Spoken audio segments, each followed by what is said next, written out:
Chapter 3880. For some reason, she felt like a pretty girl from a humble family. This was obviously a subconscious action of a woman when she saw the opposite sex. Although she knew that she was a man now, she was still not used to the fact that her upper body was bare.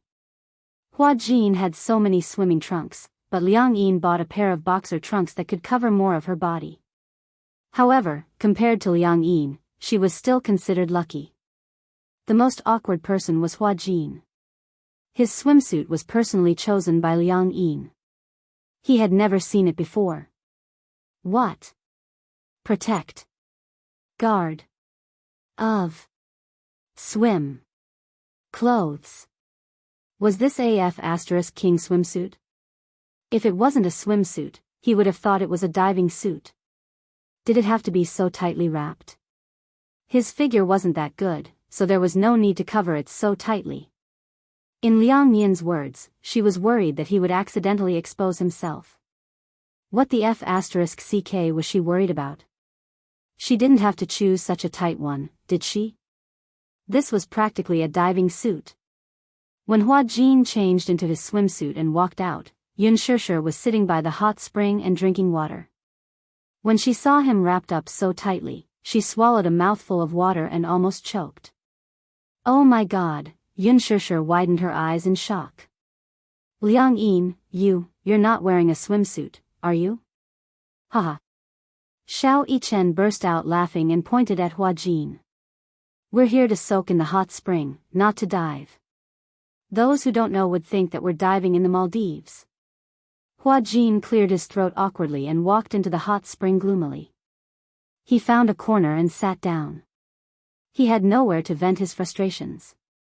It was so tight that it was uncomfortable to wear. It was stuffy and hot. Most importantly, the water in the hot spring was very hot. Coupled with such a tight swimsuit, it was like wearing a thick quilted jacket in a sauna. He felt like he was going crazy from the heat. Liang Yin was also a little annoyed. She also realized that the swimsuit she had chosen was too heavy, so heavy that it was a little exaggerated. She had never soaked in a hot spring before, so she didn't know that the water was so hot. When she was choosing a swimsuit, she also asked Hua Jin for his opinion. Hua Jin naturally allowed her to choose any swimsuit she wanted. Anyway, he would wear it anyway. In the end, this guy specifically chose the most conservative one. Was this on purpose to prank him? It was so thick that he could hardly breathe. Gong Jia pursed his lips and smiled. It was as if he was gloating. Hua Jin just sat there sullenly, obviously not in a good mood. No matter how enjoyable it was to soak in the hot spring, it was almost ruined by the swimsuit. Liang Yin walked over guiltily. I'm sorry. I don't know. That's how it is to soak in a hot spring. Do you feel hot? Why don't you ask the waiter if there are any swimsuits for sale here? You can change into one at the last minute. Tell me, why did you buy such a store? Hua Jin muttered unhappily, you don't have a good figure. Liang Yin's face immediately turned cold. She gritted her teeth and said, what did you say? Without waiting for Hua Jin to explain, she grabbed his head and pushed him into the water. Hua Jin jumped out of the water and glared at Liang Yin angrily. Yun Shishir said reproachfully, Hua Jin, how can you bully a girl like that? As she said this, she slid to Hua Jin's side and asked gently, Liang Yin, are you okay? Chapter 3881. It's nothing. When Yun Shishir saw him smile, she was a little surprised. Her eyes widened slightly, and she immediately said to Liang Yin, Hua Jin is indeed your assistant. Even when he smiles, he looks a little like you. When Hua Jin heard this, he was slightly stunned. He actually found it a little hard to believe. Liang Yin also looked at Yun Shishir in surprise. She blinked in astonishment, unable to come back to her senses. Yun Shishir was completely unaware of the smiles between Hua Jin and Liang Yin. She purely felt that when Liang Yin smiled just now, it was extremely similar to how Hua Jin usually smiled at her.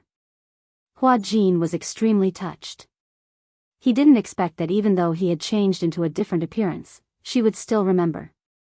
Hua Jin suddenly remembered what Xiao Yichen had said to him back then. When I stand next to you, no matter who it is, even Daddy, if they don't look at our height, it'll be difficult to tell us apart at a glance. However, Mommy will be able to tell which one is you and which one is me. Isn't that a very magical thing? At that time, Hua Jin had been impressed by Yun Shusher's meticulous mind. However, he didn't expect that even if he wasn't Hua Jin, she would still be able to distinguish his shadow in another person. Hua Jin asked carefully, "Do I really look like Hua Jin when I smile?" "Yeah, very much." Yun Shusher glanced at Liang Yin and said with a chuckle, "Every time Hua Jin smiles at me, his eyes are squinted into slits, just like yours." As she said this, she swam back to the side of the pool. She rested her arms on the side of the pool and soaked in the bath comfortably. Hua Jin and Liang Yin looked at each other in bewilderment. Gong Jie glanced at Yun Shusher and then at Hua Jin. He felt a little depressed and jealous. Just now, Yun Shusher recognized Hua Jin at a glance. He didn't know if his own sister would be able to recognize his shadow from a smile if something like this happened to him. When Hua Jin was about to swim to Yun Shusher's side, Gong Jie immediately stretched out his arm and pulled him back to his side. "Don't go." Hua Jin glared at Gong Jie angrily. "Gong Jie, what do you want?" Gong Jie lowered his voice and warned, "You're not allowed to get within 1 meter of my sister." "Why are you so overbearing?" Hua Jin glanced at him and muttered angrily, "You're just like a child." Gong Jie heard that and smiled devilishly. His expression was gentle but his voice was frighteningly cold. "Why? Do you think I won't dare to hit you because you've become a woman? What else? You won't hit a woman, right? Do you think?" Gong Jie suddenly got close to Hua Jin. "Other than hitting, I don't have any other way to make you suffer so much that you wish you were dead?" Gulp. Hua Jin gulped nervously and his eyes widened. Gong Jie looked at him coldly. He was originally annoyed, especially when he thought of the special treatment Hua Jin received from Yun Shusher. This made him extremely unhappy. However, he didn't know why, but the expression on Hua Jin's face was really interesting. His eyes were so big that when he widened his eyes, his expression looked dazed and timid. His dark eyes were filled with his enlarged reflection. He looked stupid, but at the same time, he felt that it was actually kind of cute. Gong Jie almost lost his cool. He turned his face away awkwardly. He actually felt that this guy would be kind of cute after becoming a woman. Chapter 3882. Once he realized that he actually thought Hua Jin was cute, Gong Jie felt even more awkward. He vented his gloomy anger on Hua Jin. "Why are you staring at me?" Without another word, Gong Jie pressed down on Hua Jin's head again and drowned him in the pool. Gurgle gurgle, everyone heard the sound coming from the corner and was shocked. They all looked over and saw Hua Jin struggling a few times before his body went limp and he fainted in Gong Jie's arms. "Ah." Yun Shusher swam over anxiously. "Hua Jin, your assistant, she seems to have fainted." "Hua Jin." Liang Yin shouted anxiously, but she subconsciously called out Hua Jin's name. Fortunately, the scene was chaotic and everyone's attention was focused on Hua Jin, so they did not realize that she had called out his name strangely. Hua Jin had fainted. When Gong Jie fished him out, he thought that he had drowned. The group of people were flustered and did not know what to do. Among them, Mu Yaja and Gong Jie were the only ones who knew how to perform first aid. Mu Yaja did not even think before he handed this difficult task to Gong Jie. Gong Jie did not think too much about it. He thought that Hua Jin had choked on water. He crossed his fingers and pressed on her chest, but there was no movement. Liang Yin bit her finger and watched as Gong Jie pressed his palm on Hua Jin's chest. But that was her body. She was going crazy. "How is it?" Yun Shusher squatted beside Hua Jin.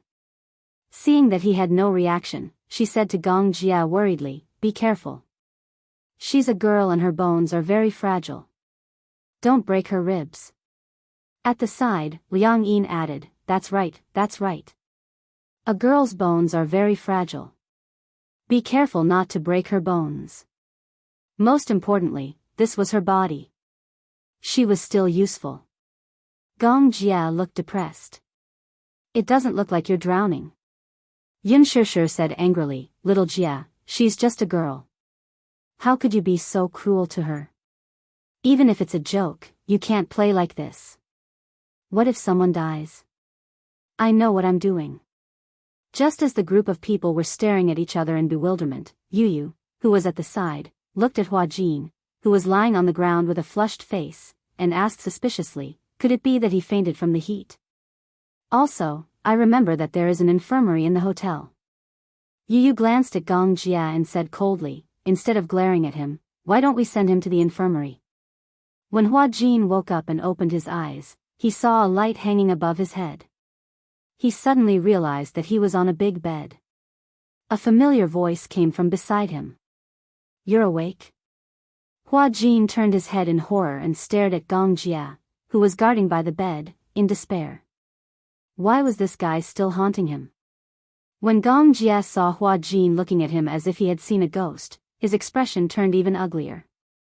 If you don't want to wake up, I can let you sleep again. No need. Although Hua Jin was extremely afraid of Gong Jia, the demon king of sadism, on the surface, he was extremely cowardly. Why? Why am I here? He sat up with his hand on his head and asked carefully. The doctor said that you fainted because of a lack of oxygen in your brain and low blood pressure. You're wearing a swimsuit that looks like a diving suit. It's airtight and you fainted from the heat. Chapter 3883. Was there such a thing as heat sickness? Just when Hua Jin was in disbelief, he vaguely felt some changes in his body.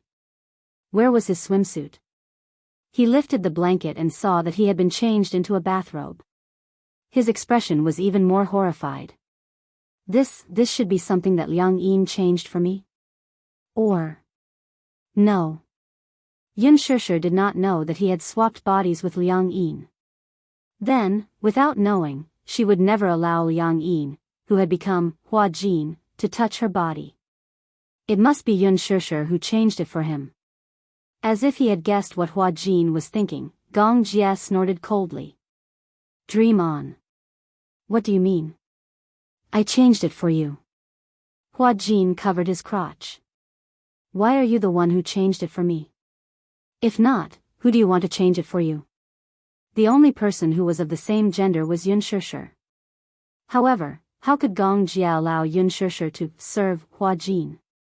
He had never enjoyed such treatment before.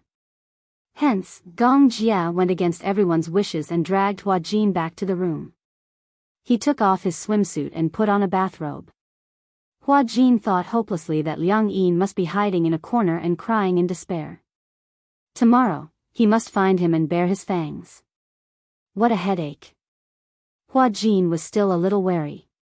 You just changed my clothes? Gong Jia narrowed his eyes and looked at him. Other than changing your clothes, you seem to be expecting something else. No, or do you think that other than changing my clothes, I want to do something else to you? Hua Jin did not dare to say it. In reality, if a man and a woman were to be alone together, it would be hard for a hot-blooded man to not have any evil thoughts when he saw the naked young girl, right? Especially a man like Gong Jia. Speaking of which, he didn't know why, but the words Xiao Yichen had said to him before suddenly floated into his mind. My uncle doesn't like men, right? I don't think he likes women.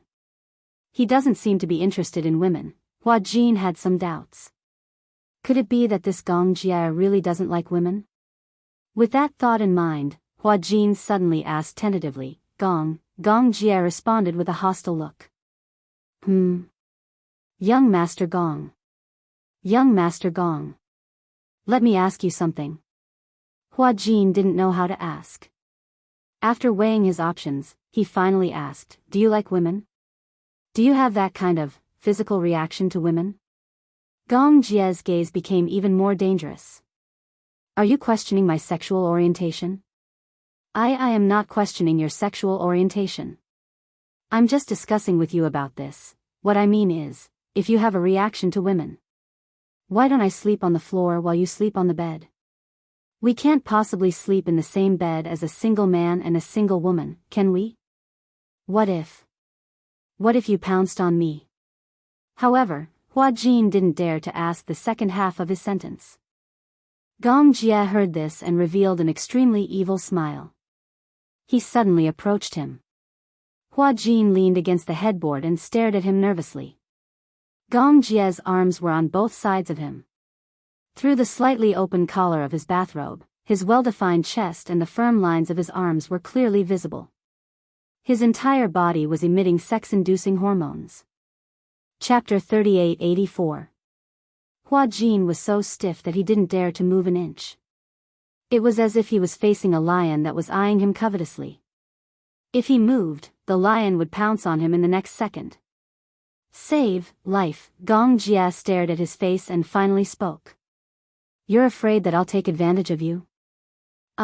You're so concerned about my sexual orientation. Gong Jie's thin lips curled up slightly, making him look devilishly charming. Why don't I give it a try? He moved closer to him. Hua Jin almost shrieked out loud. Try what? Try to see if I have any reaction to women. Is there a need to try? Do you like men or women? Don't you know what you're doing? No. His gaze fell on Hua Jin's tightly clenched lips. Gong Jie smiled, revealing his snow-white teeth like a devil. It's rare for you to become a woman. You should at least experience what it's like to be a woman. Otherwise, you'll be wasting such a rare opportunity, okay? No. I don't want to. I don't want to experience this. Other people might not even have the chance to experience this. No. Believe me, 99% of straight men would never want such an opportunity. Is that so? Gong Jie had just raised his hand when Hua Jin nervously covered his shoulders as if he was facing a formidable enemy. He glared at him coldly and suddenly curled his lips in disdain. The next second, his large palm held onto his head and pushed his body to one side. The next second, Hua Jin was kicked to the ground. He got up from the ground in a daze, looking as if he had been frightened. He lifted his head to look at Gong Jie on the bed, only to see that he had already lifted the blanket and covered himself with it. Before he laid down, Gong Jie glanced at him casually and sneered. Nothing happened. You seem very disappointed. Hua Jin stared at Gong Jie in a daze as he lay down. He didn't dare to make a sound. Was the devil going to sleep? That's great. He was finally liberated. Hua Jin tiptoed to the door. When he turned around, he saw that Gong Jie's back was still as usual, as if he had really fallen asleep. Only then did he let his guard down. He opened the door, walked into the living room, and sat down on the sofa. Hua Jin finally felt a little more relaxed after being in a room away from the great demon king. Perhaps it was the relaxation after being overly nervous. All the muscles in his body suddenly relaxed. He slumped onto the sofa like water, but he still had lingering fears. This vacation was like a tribulation.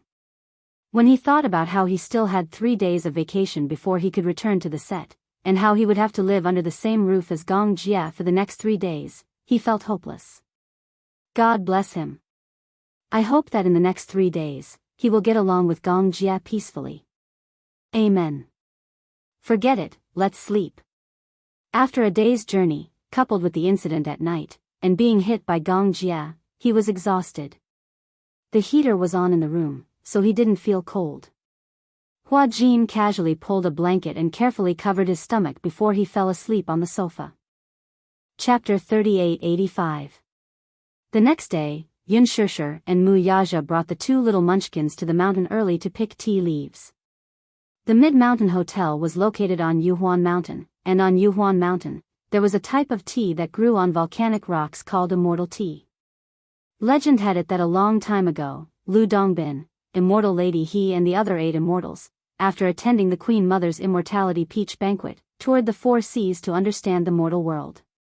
The immortals passed by Yuhuan Mountain and saw soldiers digging stones to build a city, so they said to the immortals, "It's very hard for them to dig stones to build a city, I'll go to the South Sea to borrow some stones to help them." Thus, they ignored the objections of the immortals and went directly to the South Sea to borrow stones.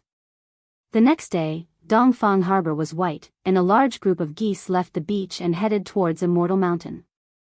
Lu Dongbin waved the group of geese away, but found that these geese were all made by Immortal Lady He with stones to tease him, so he was so angry that he left on a cloud. Immortal Lady He looked at the stones and felt bad, so she sprinkled Guanyin Bodhisattva's tea seeds on the stone peak in the mountain. The tea leaves grew with the wind, and not long after, there was volcanic tea on the stone peak. There was a filial son on the mountain. His mother was sick for a long time and couldn't recover, so he looked everywhere for medicine. One day, he saw a piece of tea on the mountain, so he picked the tea leaves for his mother to drink, and unexpectedly, she was much better the next day. After that, everyone regarded the tea leaves as immortal tea and drank it regardless of whether they were sick or not. Gradually, the villagers on the mountain developed the habit of drinking tea and became the famous village of longevity. Of course, this story could be fabricated, but the reputation of immortal tea was definitely not undeserved. The environment of the stone peak was unique, and the soil was rich in organic trace elements, among which, the content of sulfur and potassium was relatively high. The unique geographical and geological conditions, the superior ecological environment, and the excellent processing technology gave the volcano tea an outstanding quality. Actually, Yin Shishir didn't come this time out of sudden interest, but because Mu Yaja took a fancy to the hot spring resources and a large area of tea trees on the stone peak, so he wanted to invest and develop it into a tourist attraction, focusing on building a resort. This time, they came with the main purpose of inspection. Therefore, early in the morning, a group of people went to pick tea leaves. Liang Yin was especially interested. Although she didn't like drinking tea, she was interested in picking tea leaves. Mu Yaja also asked Gong Jia, but Gong Jia was wrapped in the quilt and did not say a word. Mu Yaja was too lazy to call him. When Hua Jin woke up, he found that he didn't know what had happened. He had actually rolled on the ground, and under his body was a furry carpet. He had fallen asleep and didn't even know that he had fallen off the sofa. Feeling that the room was empty, he carefully crept to the door of Mu Yaja's room, mistaking it for Gong Jia's room. When he opened the door, he saw that the bed was empty. Thinking that Gong Jia was gone, he jumped up in excitement. The great demon king has left. Just as he was cheering, a cold voice came from behind him. Who is the great demon king?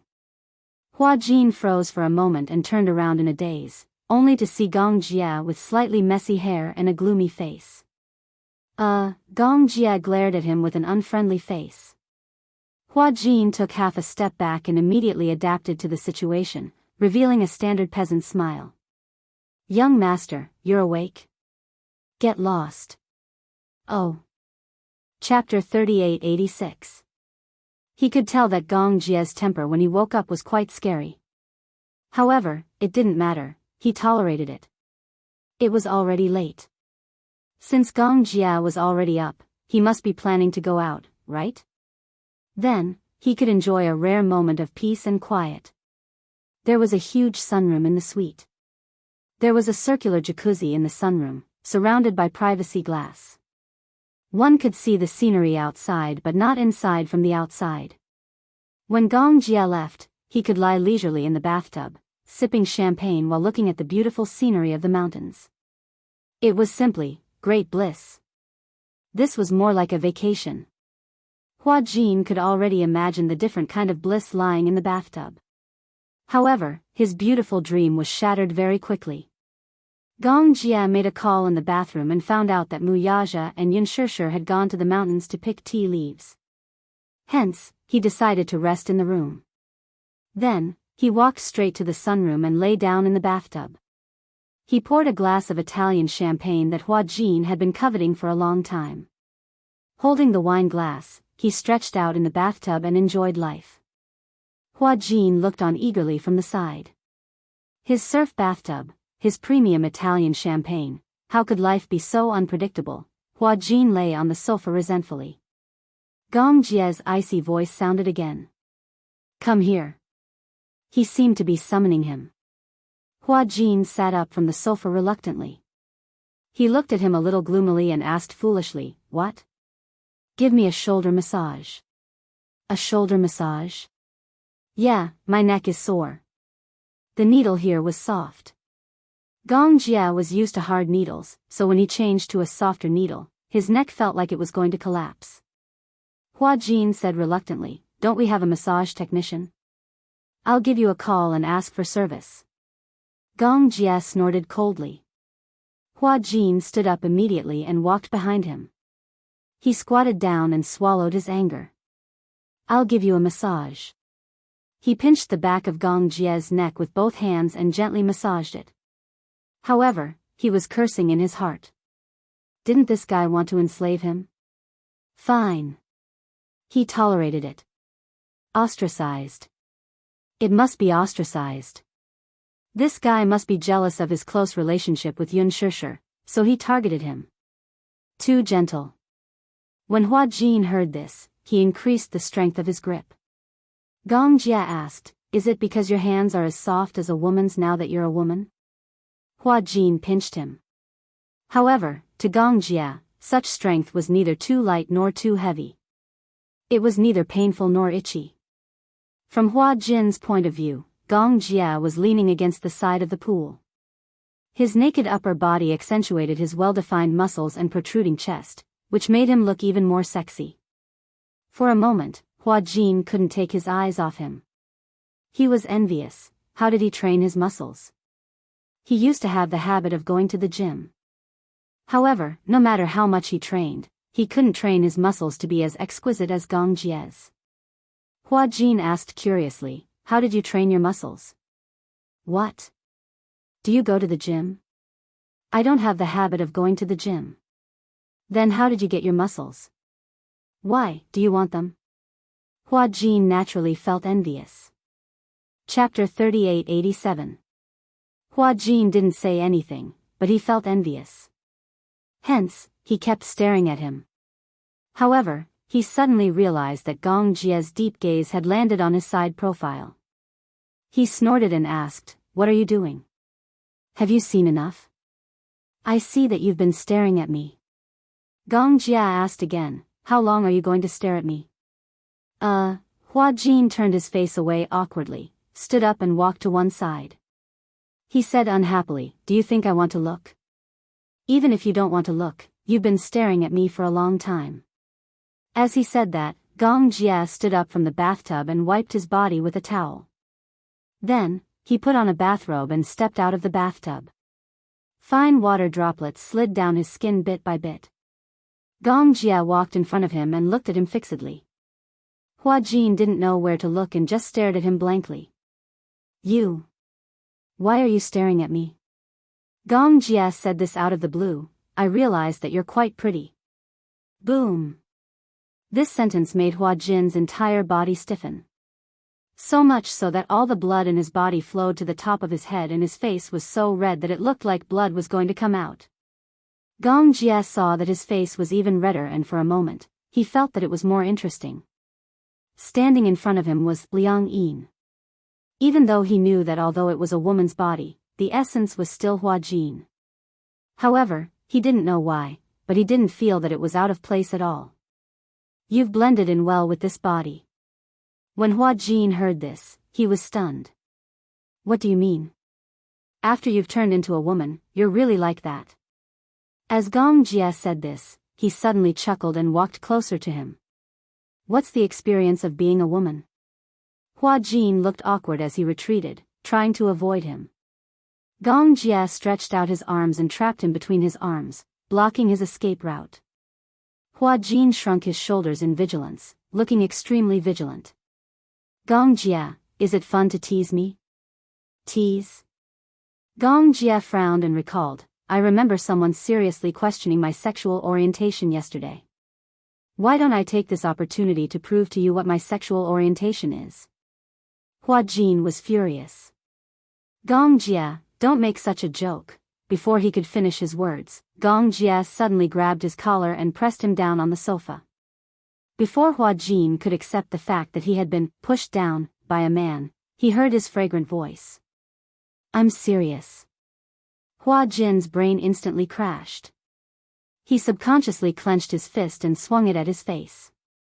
However, with his current body, how could he be a match for Gong Jie? The latter raised his hand and easily caught his fist without any effort. He immediately tied his hands behind his back and subdued him. Hua Jin couldn't move anymore. In the next second, a warm sensation pressed down and covered his lips. However, it was only for a moment. After a brief touch, it immediately separated. When he came back to his senses, Gong Jie had actually kissed him. Hua Jin's eyes widened as if they were about to pop out. Chapter 3888. Ha! He laughed out loud. Hua Jin's reaction was too amusing. He couldn't help but laugh. He had intended to tease him. After all, this guy had questioned his sexual orientation yesterday. Then, he had to prove that he liked women and was a normal man. However, he didn't expect his reaction to be so cute. Previously, when they were playing games and receiving punishment, he had also kissed him indirectly. However, it was a little awkward facing a man's face at that time.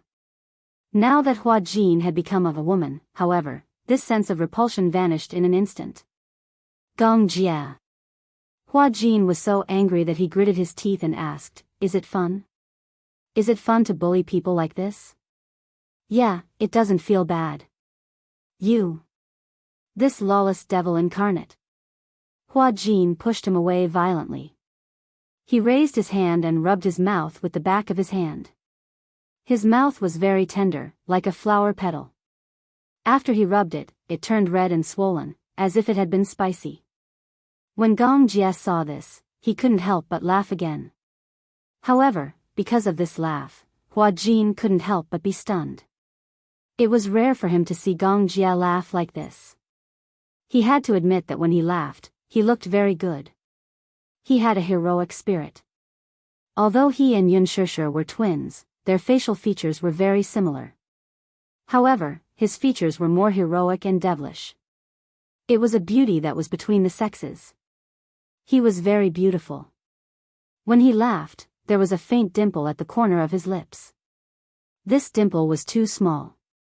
It wasn't easy to notice when he didn't smile normally. However, when he laughed, he couldn't hide it at all. If Gong Jie laughed like this often, it wouldn't be bad. If he didn't know this man well, he would definitely think that this smile was very sunny and warm. However, those who knew his character would shudder because of this smile.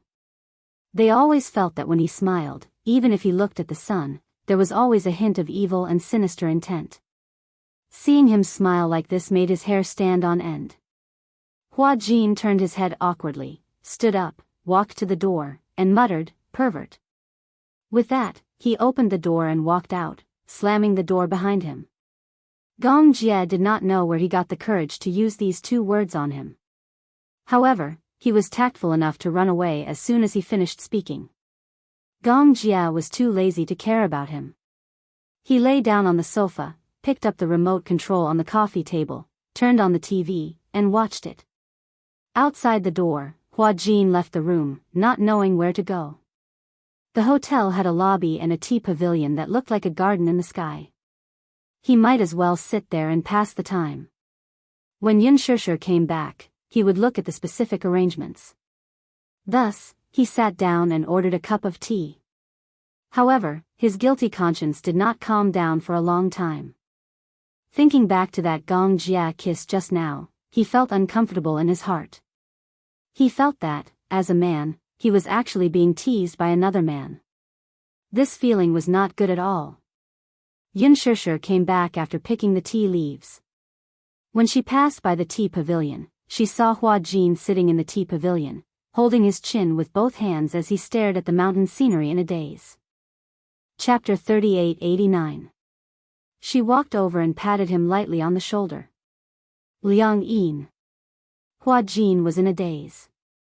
When he looked up and saw Yun Shishir, he smiled. "Shishir. Why are you sitting here alone?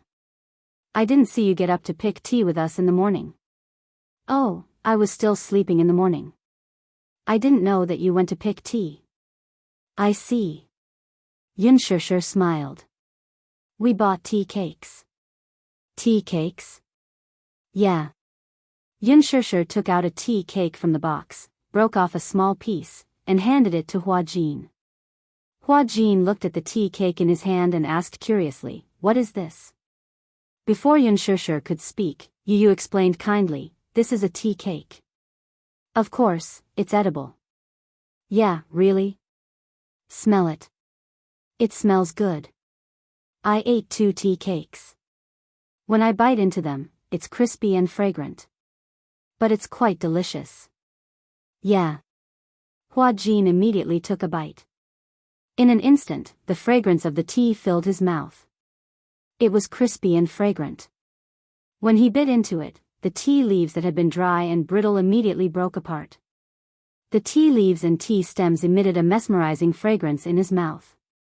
However, it was not easy to chew and was difficult to swallow. When Xiao Yichen saw this, he couldn't help but cover his mouth and burst out laughing. When he saw him laugh, Hua Jin was even more confused. "What are you laughing at?" he asked with a lisp as he chewed on the tea cake crumbs. "Ha ha ha ha." Yun Shishir couldn't help but laugh as well. Yu, who was beside them, revealed a sinister smile. This smile was exactly the same as Gong Jie's. There was an inexplicable evil aura. Hua Jin was so frightened that he quickly spat out the tea cake crumbs. He asked fearfully, "Is it poisonous?" "No, it's not." Yun Shishir held back her laughter and said, "This tea cake is not for eating. Yu is lying to you." Xiao Yichen held back his laughter until he was about to cry. He didn't know whether to laugh or cry. This tea cake is actually for making tea." Liang Yin stood at the side and asked quietly, "Don't you know that tea cakes are meant to be eaten? They're used to make tea." The corner of Hua Jin's lips twitched. He casually picked up the glass of water beside him and took a big gulp before spitting out the remaining dregs. A bitter taste instantly filled his mouth. He chewed the tea leaves were not only fragrant, but there was also an inexplicable bitterness. Fortunately, although the tea leaves and stems had been crushed into pancakes, they were still difficult to swallow, so he didn't swallow much. Why was this family so black-bellied? Whether it was Gong Jia, Mu Yaja, or Yu, other than Yun Shishir and Xiao Yichen, the other 3 were the epitome of being two-faced. Even though Xiao Yichen was sometimes naughty, compared to Yu, he was a little angel who was kind, and beautiful. Liang Yin took out something wrapped in paper from her bag. Hua Jin didn't know what it was, but he took it from her and opened it. It was persimmon. "This is persimmon. It's definitely edible." Hua Jin took it skeptically. He didn't know why, but even though he knew that it was persimmon, he still felt skeptical. He took a bite and only swallowed it when he was sure that it was a persimmon. He hadn't eaten much since he woke up, so Hua Jin ate a few pieces of persimmon in one go. Liang Yin couldn't help but whisper, "Can't you eat less? What if you gain weight?" Chapter 3890. I don't know. I didn't have a big appetite in the past, so I didn't eat much. Hua Jin chuckled and replied in a low voice, "You'll gain 3 pounds with every bite. You'll become a big fat boy by then." Yun Shishir said to Mu Yaja, "I'm a little tired.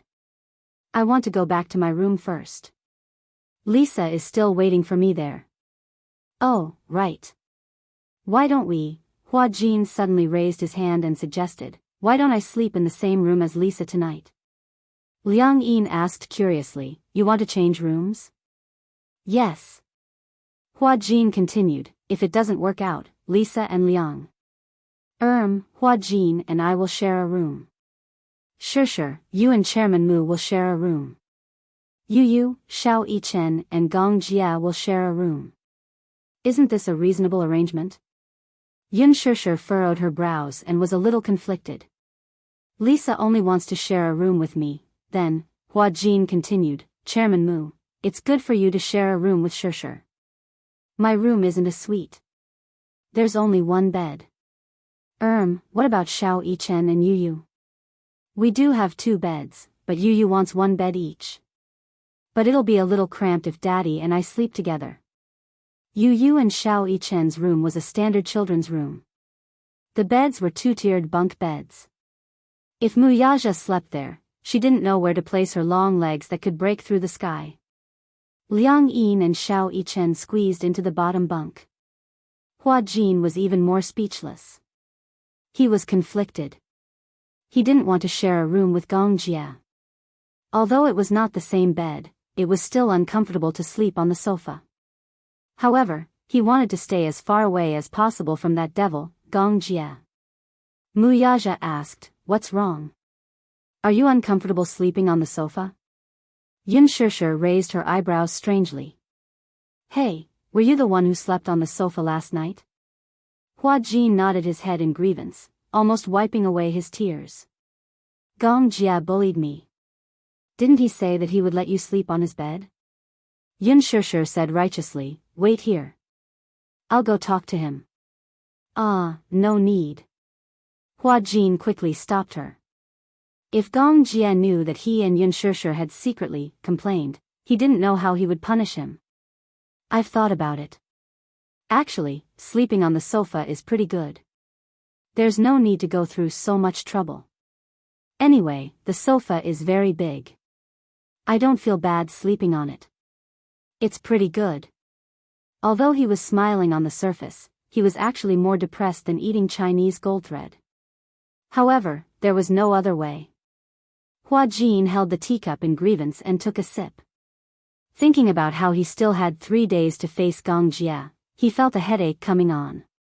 In the evening, after dinner, the group of people went to the park to play. However, due to Gong Jia's verbal threats, Hua Jin didn't dare to go. He stayed in the hotel alone and took a hot bath. After soaking for a while, he changed into a bathrobe and lay on the sofa lazily to watch TV. Without Gong Jia around, it felt quite peaceful. At least, he could enjoy such a peaceful moment alone. He also felt very comfortable. As it was a luxury suite, the hotel sent a candle at dinner, fresh fruits, and delicious desserts. He leisurely enjoyed the dinner alone and lay down on the sofa with the blanket covering him. As he ate desserts and watched TV, he actually felt a little sleepy. Chapter 3891. When Gong Jia and Muyaja returned to the room, Hua Jin had already fallen asleep on the sofa. Gong Jia walked over and saw that Hua Jin was sleeping very quietly. He didn't know what possessed him, but he stood by the sofa and stared at him for a while. When he realized that he had been staring at him for a long time, he furrowed his eyebrows and frowned unhappily. He didn't know if it was out of anger or something else, but he kicked Hua Jin mercilessly. This kick landed directly on someone's buttocks. Someone quivered and sat up on the sofa in shock. He screamed, "Ah! Fire!" Gong Jia's face darkened instantly. Fire? What military intelligence did he lie about? When Hua Jin finally snapped out of his trance and realized that he was dreaming, he raised his head and saw Gong Jia's impatient expression. He did not know how he woke up, but he vaguely felt a pain in his buttocks, as if they were cramping. What happened? He mumbled and rubbed his buttocks gently. When he looked at Gong Jia, he immediately sat up straight. "You are back." He didn't know why, but at first glance, he actually looked like a wife who was waiting for her husband to return. This knowledge made him even more displeased. Gong Jia snorted coldly. "Fire? Where's the fire?" Hua Jin licked his lips and laughed. "You must be dreaming. It should be sleep talking." In fact, when he woke up, he couldn't remember what he was dreaming about. He only felt that he seemed to have jumped down from a very high rooftop and was kicked down by someone. The building behind him was on fire. He was so frightened that he woke up screaming. In the end, he realized that it was a dream. Hua Jin didn't know that he was kicked awake by Gong Jia. Gong Jia glanced at him and his tone was very dangerous. "Did you complain to my sister?" "Ah." Hua Jin felt guilty for a moment and immediately said, "No, no." Gong Jia expressed his doubts. "Then why else would she lecture me today, telling you to sleep on the sofa?" Yun Shishir accused him of not being a gentleman. He actually let a girl lie on the sofa. It was too much. I didn't say anything. The more Hua Jin spoke, the softer his voice became. It was obvious that he was feeling guilty. Gong Jia asked coldly, if you didn't say it, then who did? The two of them looked back at Mu Yaja tacitly. Mu Yaja casually poured himself a glass of milk. He noticed the two pairs of strange gazes behind him, but he could not be bothered with them. Like an old cadre, he shuffled back to his room in his slippers. Hua Jin shrank back a little. It's okay. I don't think you're ungentlemanly. When people feel guilty, they act like you. Gong Jia said with a deep smile, it's okay, you can sleep on the bed today. Hua Jin was puzzled. Since when did Gong Jia become so reasonable? He felt that it was not normal for him to be so kind. He didn't seem to be so considerate. Hua Jin asked, if I'm sleeping on the bed, where are you sleeping? I'll sleep beside you. Hua Jin was glad that he didn't drink any water. Otherwise, he would have spat it out or choked on it. No need. Chapter 3892. You like to sleep on the sofa so much? Yeah. Hua Jin nodded vigorously. I love the sofa. Gong Jia was speechless. He looked at him carefully and suddenly asked, why? Why are you so afraid? Gong Jia snorted coldly. Don't worry, I'm not interested in you. Just don't sneak up on me. Who would sneak up on you? Hua Jin said again, I don't like to sleep with men. Oh. Gong Jia said coldly, don't tell me you like men. Hua Jin should be glad that he didn't drink water. Otherwise, he would have choked to death from the shock. Who likes men? You. Gong Jia said, I think you look very gay. Also, I heard a lot of rumors saying that you like men and not women. Who said that? Entertainment magazines. I couldn't tell, Hua Jin said mockingly, young Master Gong, you're so busy every day. How could you be so bored as to buy entertainment magazines to read? On the plane. Gong Jia said, since you don't like men, why are you so guilty? Hua Jin snorted coldly to express his disdain. Even if I like men, I'll never like someone like you. Oh, what kind of person am I? Domineering, perverted. Hua Jin was about to say the word pervert when he saw Gong Jia's face. He was so frightened that he swallowed his words. Gong Jia looked at him coldly. His thin lips suddenly curled up. He suddenly bent down slightly and gently approached Hua Jin. Seeing that he suddenly leaned over, Hua Jin quickly leaned back, wishing that he could keep a distance from him. However, he was getting closer and closer, so much so that the warm breath from his lips blew onto the tip of his nose. His breath seemed to have a special kind of high temperature, which instantly made his face red. Hua Jin's face was burning hot, but he didn't know it. Gong Jia saw that his face was strangely red, and felt that it was interesting. Why is your face so red? Could it be that she's shy? Why are you so close to me? I realized that I don't hate you that much anymore. At least now that you're a woman, I don't hate you at all. As Gong Jia spoke, he unscrupulously admired Hua Jin's burning face. He straightened up and said, it seems that you really like men. Who said that? Hua Jin couldn't wait to prove it to him. He suddenly stood up, picked up the quilt on the sofa, and angrily walked into the room. If I want to sleep on the bed, I'll sleep on the bed. Since someone is inviting me to sleep on the bed, is there a reason for me not to sleep? Gong Jia calmly turned around and watched him enter the room. He raised his eyebrows slightly but didn't say anything. Instead, he walked directly into the bathroom. Hua Jin carried the quilt into the room and lay on the bed. He wrapped his body tightly with the quilt. After a while, he heard the sound of water splashing from the bathroom. It was obvious that Gong Jia was taking a shower. He felt that something was wrong with this situation. It was just like when a couple was in a hotel. Damn it, why did he think in this direction? Moreover, why was he wrapped so tightly? It was as if he was guarding against something. Wasn't it normal for two men to sleep on the same bed? Chapter 3893. He looked like a shy little wife who was waiting for her new husband. How could one not misunderstand? He was obviously a man. Although his body was that of a woman, Gong Jia was a straight man who was as straight as steel. He would not do anything to him, right? Of course, he had the body of a devil, but he felt that he was a very principled guy. He would not do such a thing, Hua Jin comforted himself as he carefully lifted the blanket. But, he really wanted to take off his bra and sleep. It would be quite uncomfortable to sleep wearing this thing. But if he did not wear it, it would inevitably be a little exposed, right? But if he wore it, it would be very uncomfortable. One night, when he did not take it off to sleep, he dreamed that he was kidnapped. He was tied to a chair and could not move. He felt like he was suffocating. Forget it. He did not believe that Gong Jia would do anything to him. Hua Jin comforted himself as he stood up and got out of bed. He casually lifted half of the bathrobe and reached in with one hand to take off the bra. The bra was taken off from the side, so it was more convenient. However, while he was still struggling with the buttons, the bathroom door opened. Hua Jin was shocked and turned around immediately. He saw Gong Jia standing at the door, wiping his wet hair. However, when his gaze fell on the person who was taking off the bra, his gaze froze.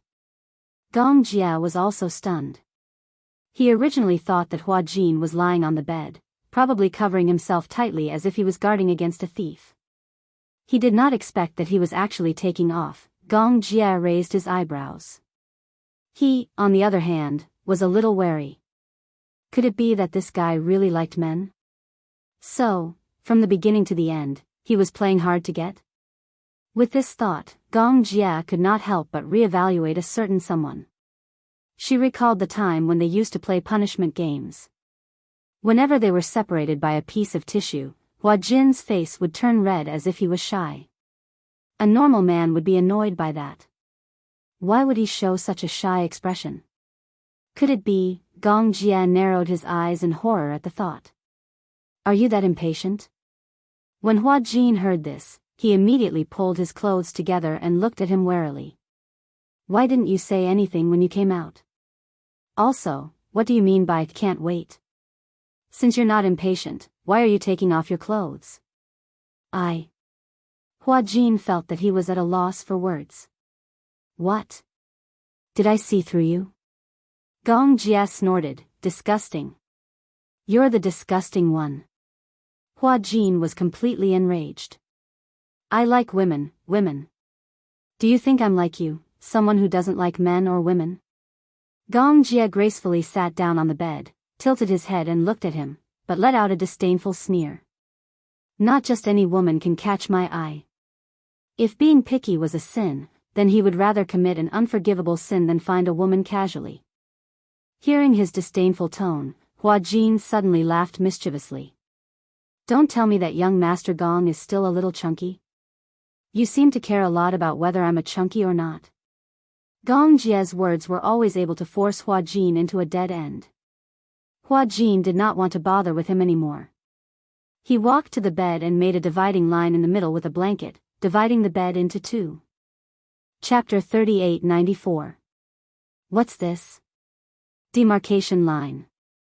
Hua Jin said confidently. We'll sleep on opposite sides. No one can cross the line. It was like a primary school student drawing a line to demarcate their territory. After Hua Jin finished speaking, he did not look at Gong Jia. He wrapped himself in the quilt like a dumpling and lay down. Gong Jia looked at him silently and lay down as well. He looked at his phone for a while. During the vacation, he had been receiving emails through his phone. For a long time, he had been in charge of the Hurricane Group's affairs. Ever since Yu returned to the Mu family, Gong Shaoying was nowhere to be found. He was not at the headquarters, nor was he at the Gong family. He did not mention to anyone where he went. He only sent him occasional emails to remind him of some things. Regarding Yun Shishir and Yu Yu, neither father nor son broke the silence first.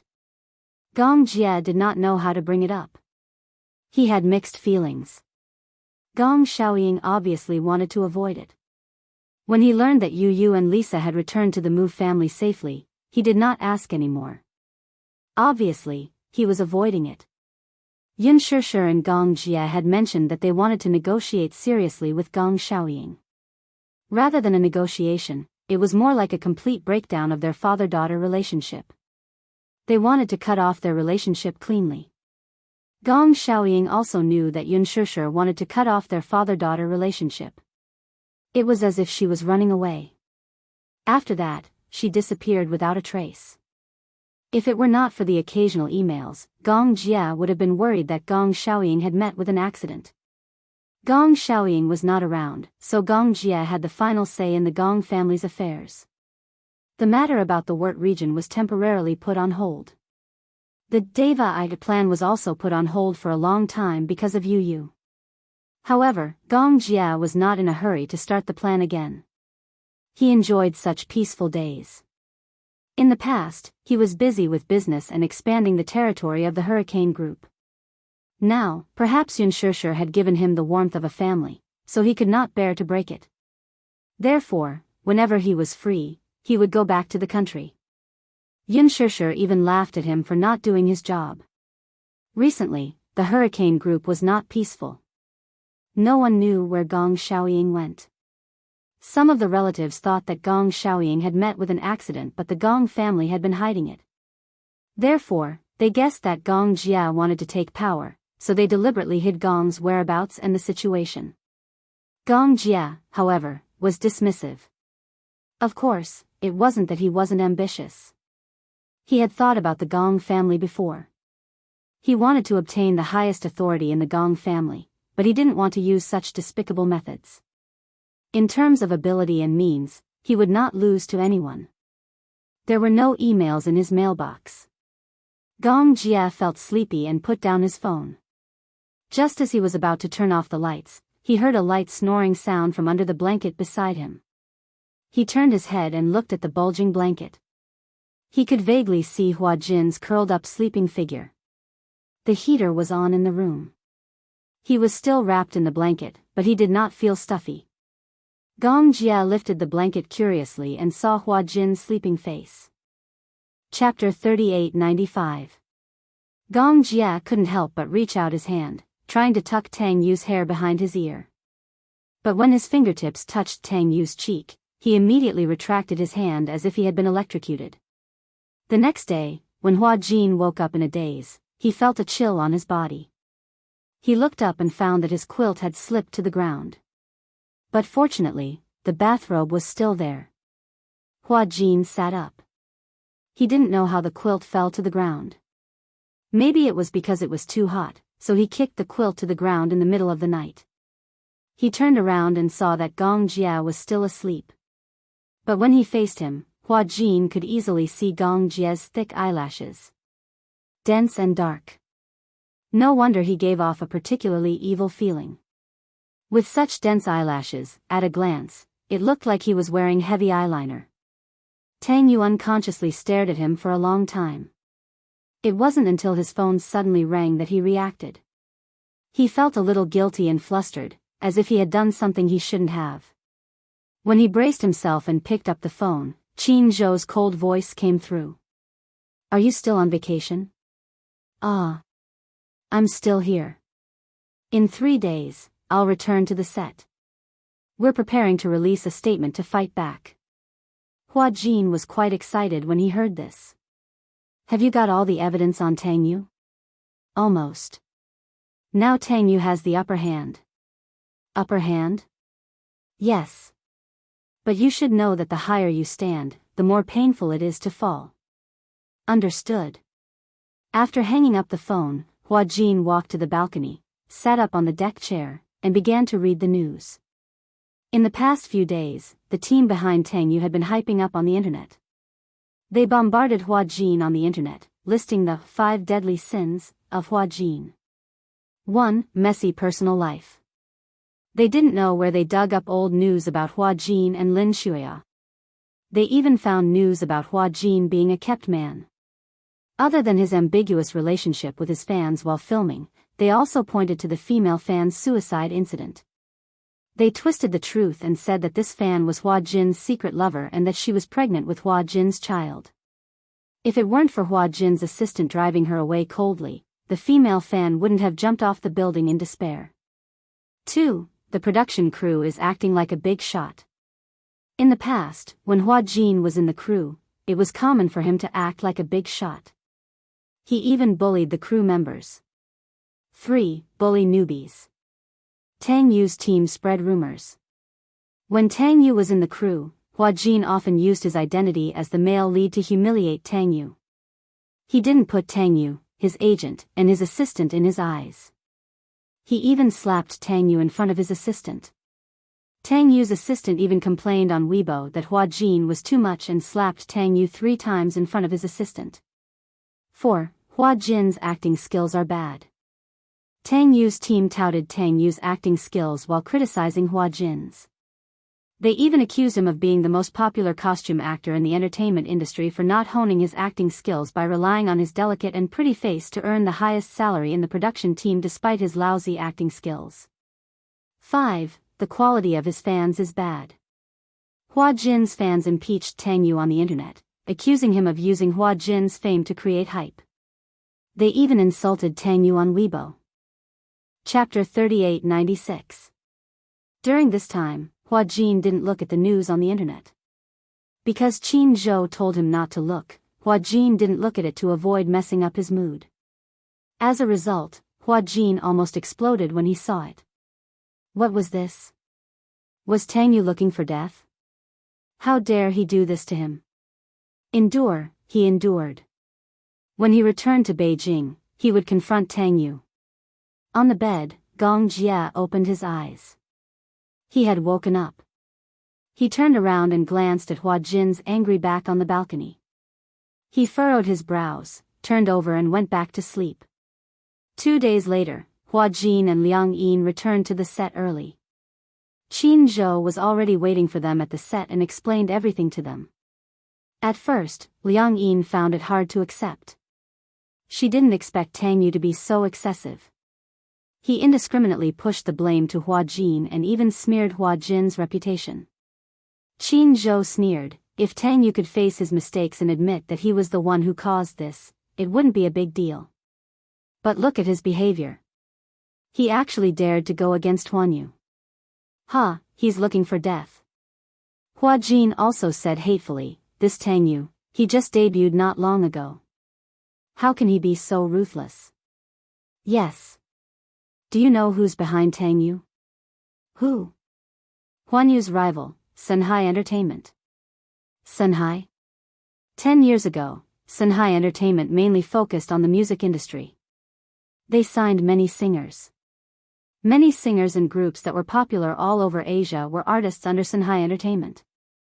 However, they hadn't sung for a long time. The music industry ushered in the impact of the digital era. The market was in a slump, and the music sales plummeted. And in the era of pan-entertainment, singing alone couldn't attract much popularity. Even the popular idol singer was a triple agent.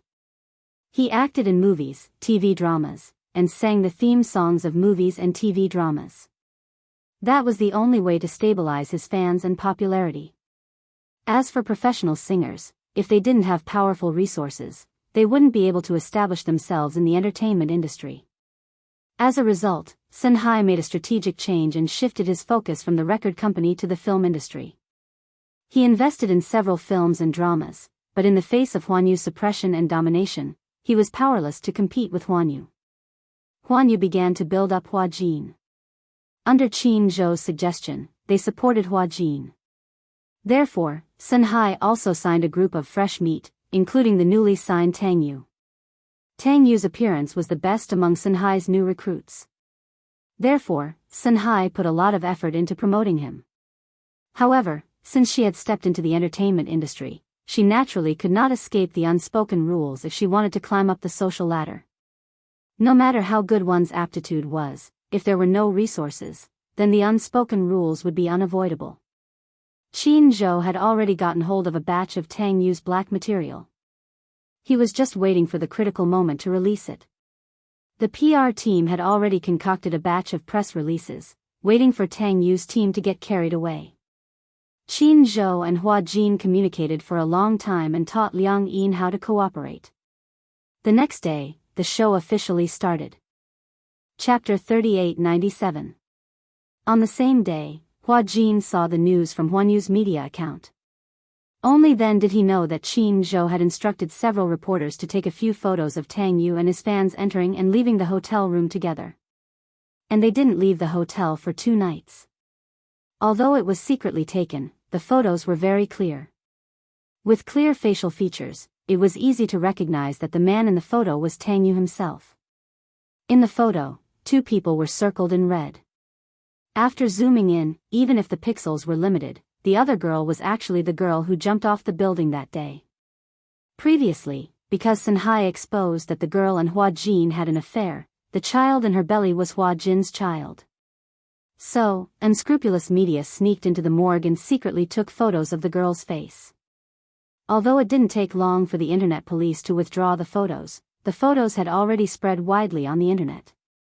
Some netizens even found the girl's photos through human search. Therefore, through this photo, the public recognized at a glance that the girl who entered and left the hotel with Tang Yu was the girl who jumped off the building that day. Everyone believed that the girl and Hua Jin had a relationship. But in the end, the thief cried thief. The real person who slept with the fans was actually Tang Yu. Before that, Tang Yu's team had righteously accused Hua Jin of having a messy private life with several girls. Many of Tang Yu's fans were eager to protect their master, and went after Hua Jin fiercely. Many of Hua Jin's fans also lost their will and defected to Tang Yu's side. Together with Tang Yu's fans, they discredited Hua Jin. Perhaps because of the depth of love, many of Hua Jin's fans couldn't believe it. At first, they still defended their idol on the internet. But as time passed, Hua Jin didn't show up to express his position from beginning to end, nor did he refute the rumors.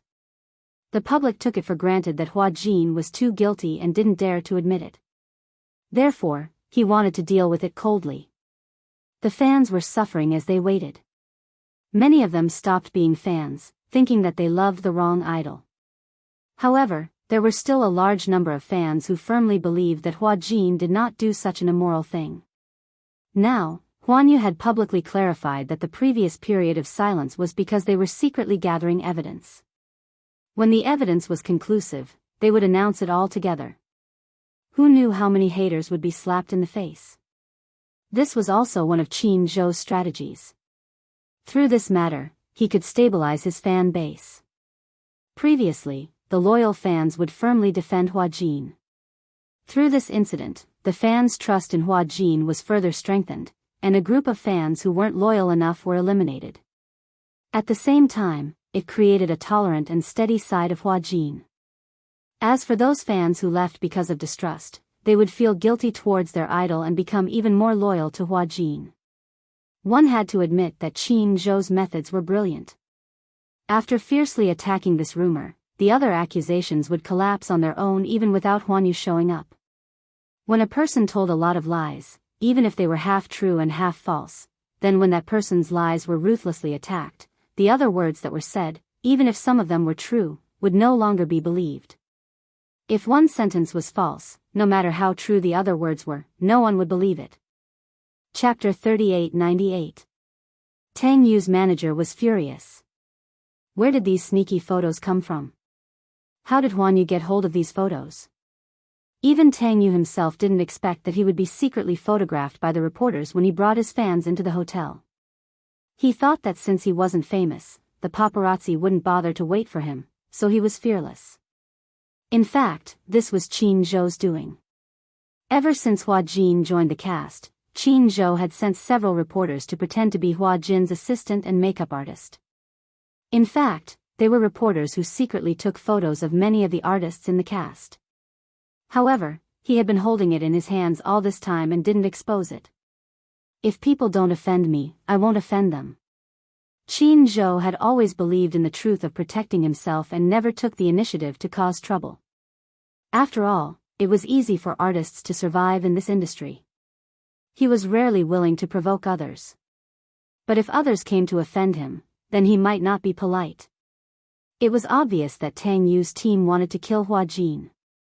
So, he didn't have to be merciful. He had a lot of dirt on Tang Yu in his hands, and the more explosive ones were yet to come. Qin Zhou's principle was to either not say anything, or if he did, it would be a fatal blow. He wouldn't give Tang Yu's team any chance to fight back. And he did it. As soon as this news came out, Tang Yu's team was completely flustered. It could be said that they were caught off guard. Tang Yu's Weibo was very lively 2 days ago. When Tang Yu's team was smearing Hua Jin's reputation, Tang Yu posted a photo on Weibo with a short sentence, "Justice is in the hearts of the people." It seemed that there was no response, but in fact, it was a response. It was as if they were the weak ones and didn't dare to say anything because of Hua Jin's power and means. The fans were heartbroken for a while. But now, when the time came out, he really slept with his fans, got them pregnant, and was heartless. He drove his fans out of the hotel and didn't even want to pay for the abortion. His image as a scumbag was suddenly known to everyone. Qin Zhou didn't know how he found the person. A hotel cleaner stood up and said that she saw the girl before she jumped off the building. The girl came to the hotel to find out that she was pregnant and came to discuss with Tang Yu about what to do. She happened to pass by and saw this scene. She immediately hid, but she accidentally heard Tang Yu's disapproving tone. Obviously, he didn't believe that the girl was really pregnant. He thought that the girl was here to threaten and blackmail him. Therefore, he refused to let her in and coldly drove her away. The girl was extremely sad. She said that she had no home to return to. In order to chase after idols, she had been isolated from her family. Now that she was pregnant, she was at the end of her rope.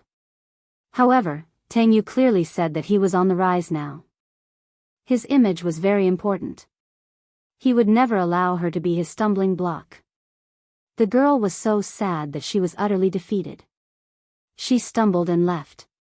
Some reporters questioned her and suspected that the cleaner had been bribed.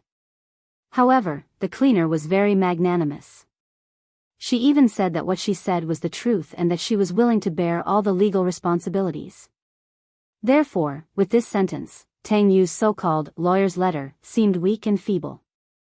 All the onlookers encouraged Tang Yu to sue the cleaner if what she said wasn't true, and if it was a smear or a rumor. Chapter 3899. This time, Tang Yu's face was beaten black and blue by Huan Yu's solid hammering one after another.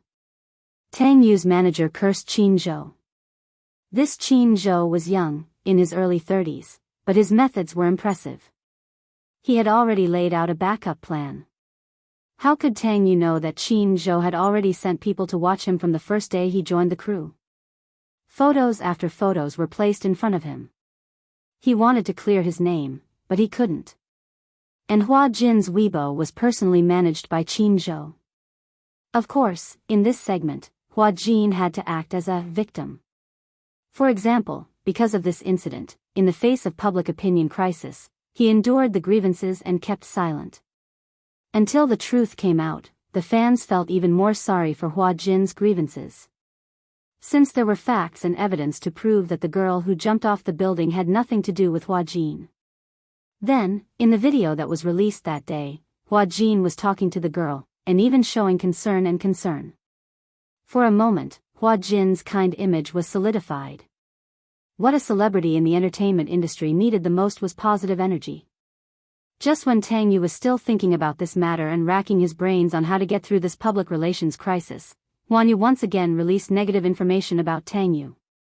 On Weibo, an internet celebrity with the ID of Lily stood up as Tang Yu's ex-girlfriend, and detailed several of Tang Yu's crimes. A long and voluminous post of a few thousand words, tearfully accused Tang Yu of being a scumbag. Before Tang Yu debuted, he was an internet celebrity in his blog shop. If you've read the original, Demon Eyes, you'll know that Tang Yu and I were the book models for Demon Eyes. He was the male lead, and I was the female lead. We met during the Demon Eyes series of illustrations. At that time, he was still a university student, and I was already a famous cosplayer on the internet.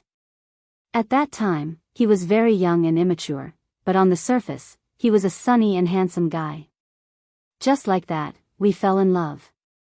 Furthermore, when he was still in university, we opened an online clothing store together. We became models together and ran the store together. When he graduated from university, he told me that he wanted to be a celebrity, so he went for an interview with a record company. However, his voice wasn't very good, but the record company thought highly of him. They released a few demos, but they weren't very popular. After all, the entertainment industry was very cruel. If you didn't have the ability, it didn't matter how good-looking you were. So, he said that he wanted to act. I've always supported his dream of becoming a star, so I've invested all the income of the online store into him, packaging, and managing all the connections while maintaining the store's operations. Actually, I was in a lot of pain during that period. I feel that if he becomes a celebrity, we might not be able to be together in the future. So, I advised him to stop being a celebrity and just be an ordinary person. Get married, have children, and live a peaceful life. Perhaps that's true happiness. Chapter 3900. I secretly opened it once, and it turned out to be a middle-aged woman. Later, I found out that she was the wife of a senior executive of Sunhai Entertainment.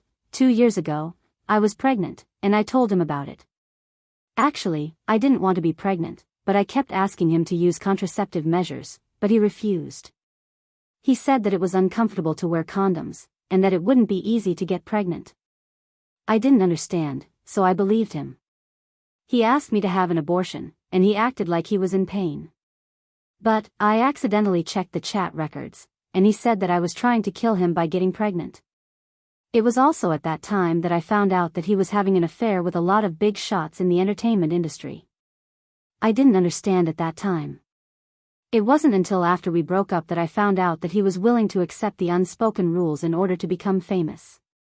His partner was the artistic director of Sunhai Entertainment. I met the director once, and he was a man in his 40s. I couldn't accept this fact. When we broke up, I chose to have an abortion. During the abortion, I suffered a massive hemorrhage. When I was taken out of the operating room, I was in a daze.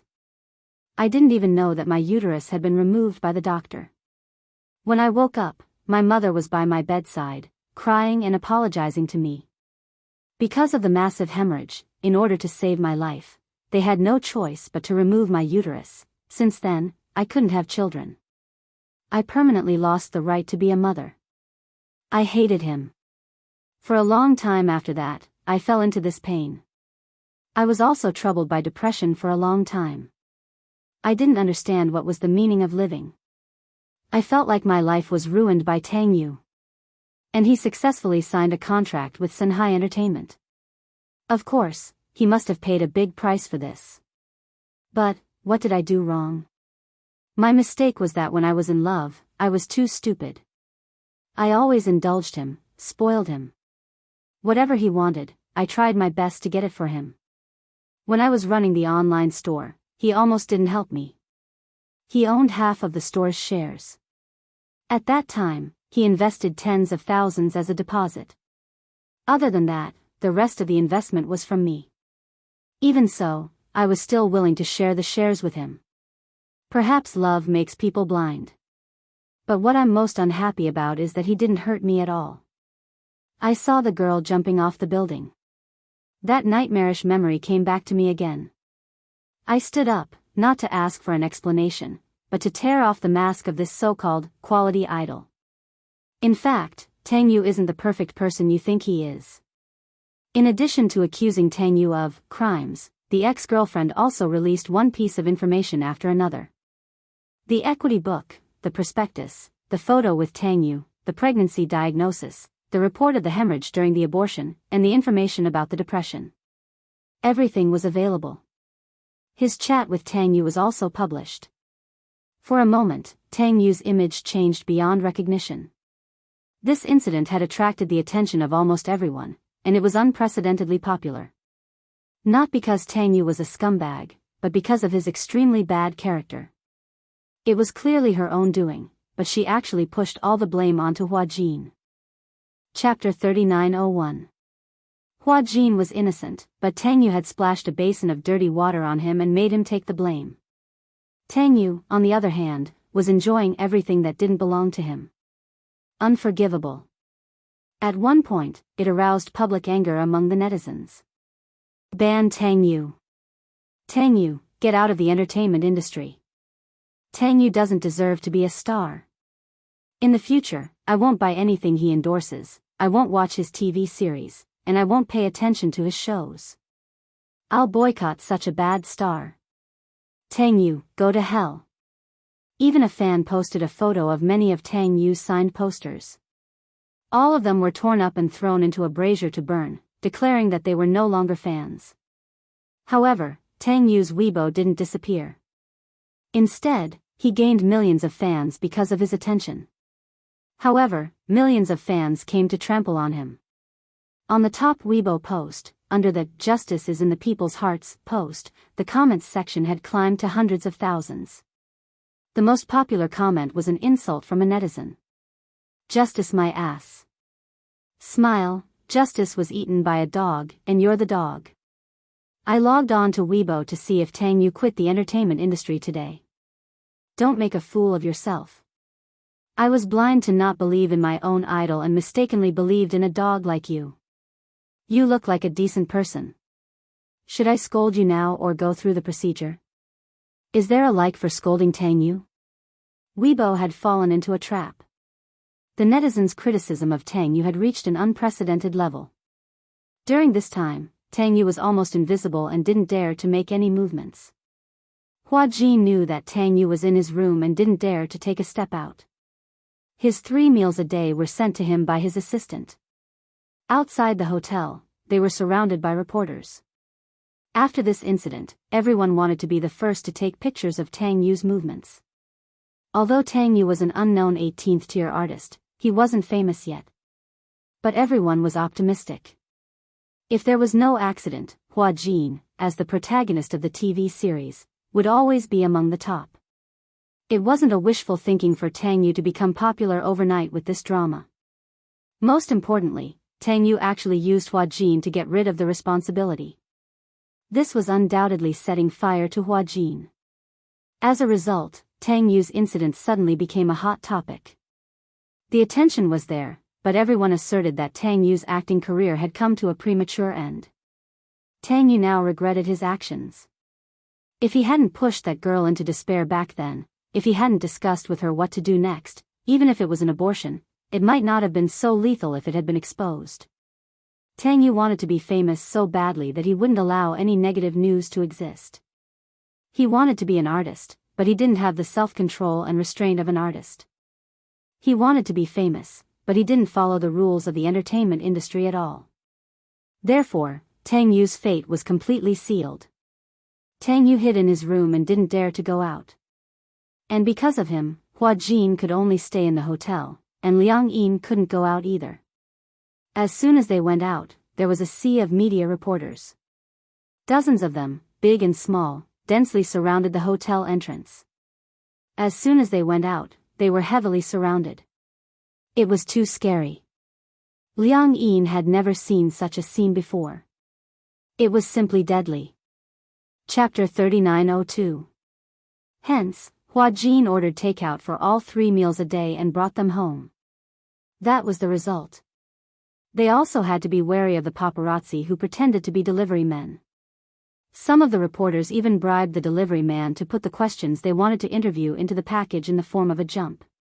Some reporters pretended to be delivery men and waited until the door opened to squeeze in for an interview. Some paparazzi were even scarier as they would secretly stuff a listening device into a pen. Fortunately, Hua Jin was attentive enough to notice the pen that had appeared out of nowhere. He took it apart and discovered that it was actually a recording device. Liang Yin was completely frightened. She felt like there were countless pairs of eyes staring at her. She was always on tenterhooks. She didn't expect that being a celebrity was such a painful thing. In addition to rushing for the schedule, she often couldn't rest well. On the surface, she looked bright and beautiful.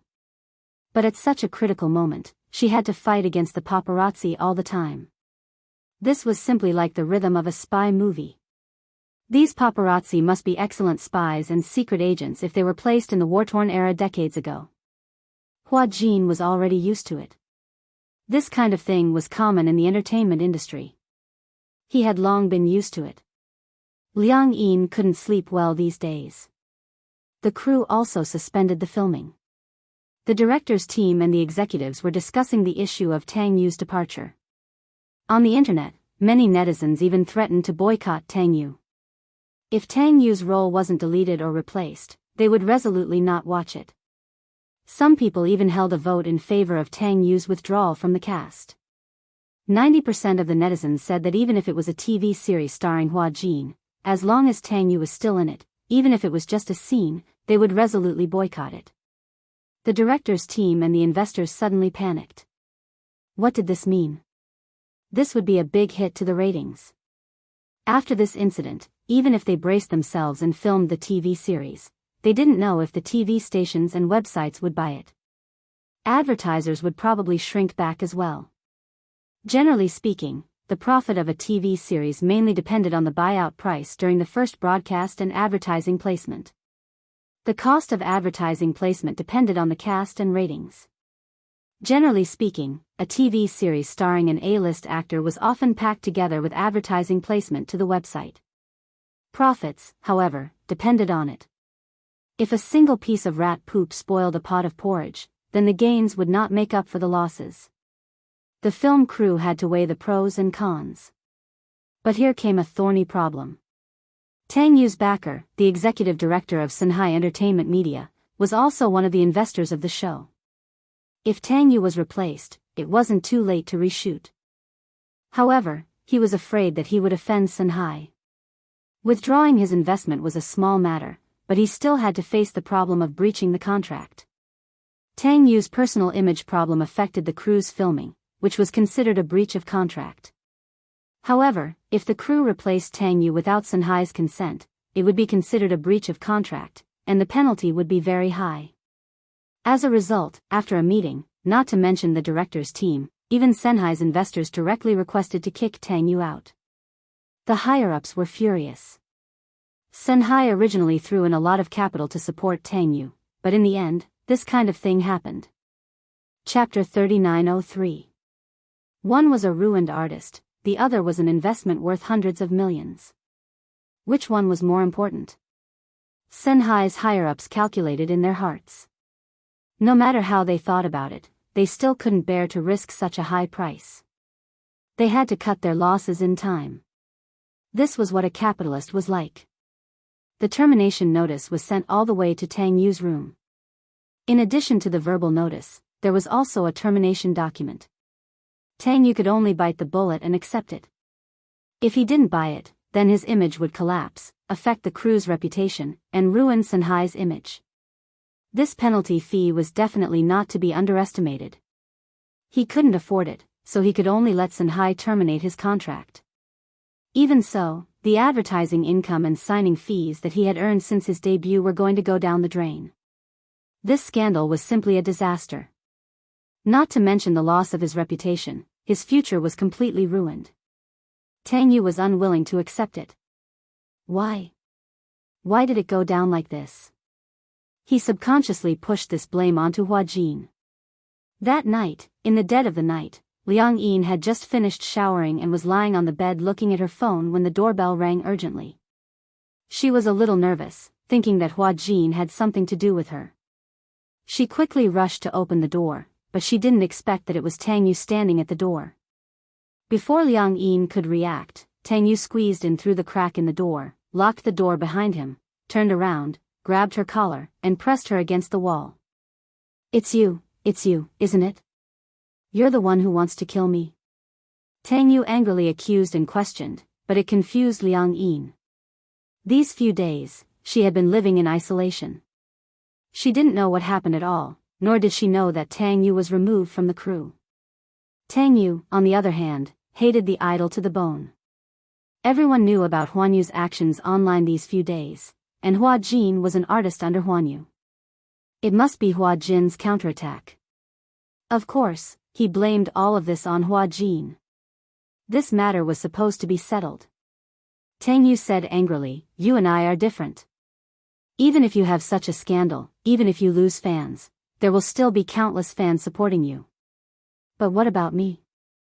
I just debuted and don't have a strong foundation.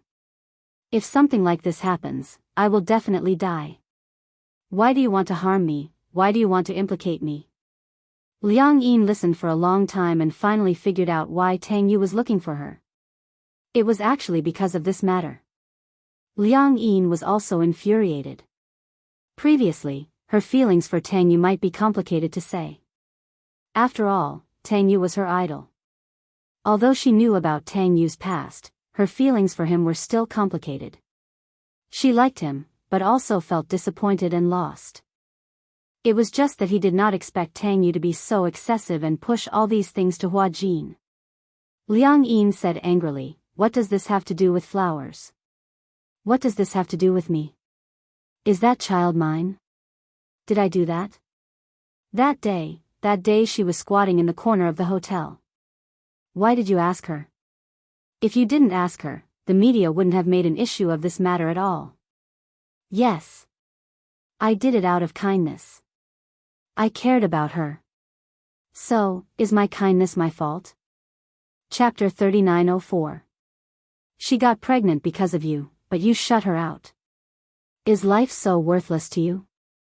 Until now, you haven't repented for your first love. You don't feel guilty at all, and you're blaming it all on me.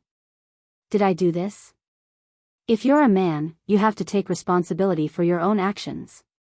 What kind of man are you to push the blame onto someone else? Tang Yu said angrily, "How am I not a man? Who knows that the child in her stomach must be mine? Who can prove it? I only did it once with her. How can she get pregnant after just one time? If she could get pregnant after just one time, why didn't anyone else get pregnant but her?" Liang Yin was even angrier. "You're not just one scourge." "Ha! Scourge? How is that a scourge? It's them who want to do something with me. I'm just fulfilling their wishes. God knows how many people are jealous of them.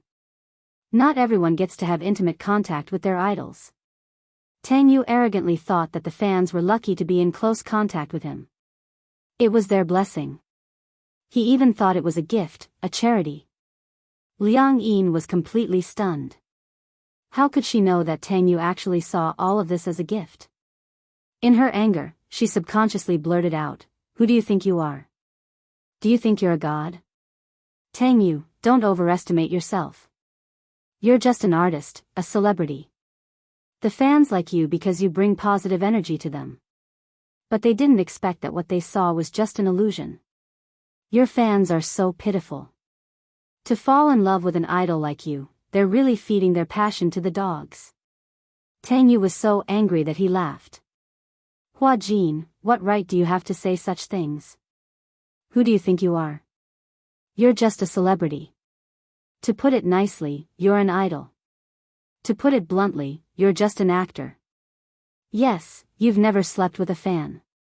You're pure, you're noble. But don't think I don't know that you were sold into the entertainment industry by your father. Before you debuted, you were just a waitress in a bar. How clean do you think you are? You're dirtier than me. I slept with a fan, you're an old man's mistress." Liang Yin's face suddenly turned serious, and she said in a deep voice, "Watch your mouth." "What? You're still unwilling to face what you've done?" Liang Yin was so angry that her eyes turned red. She slapped Tang Yu hard on the face. "Shameless."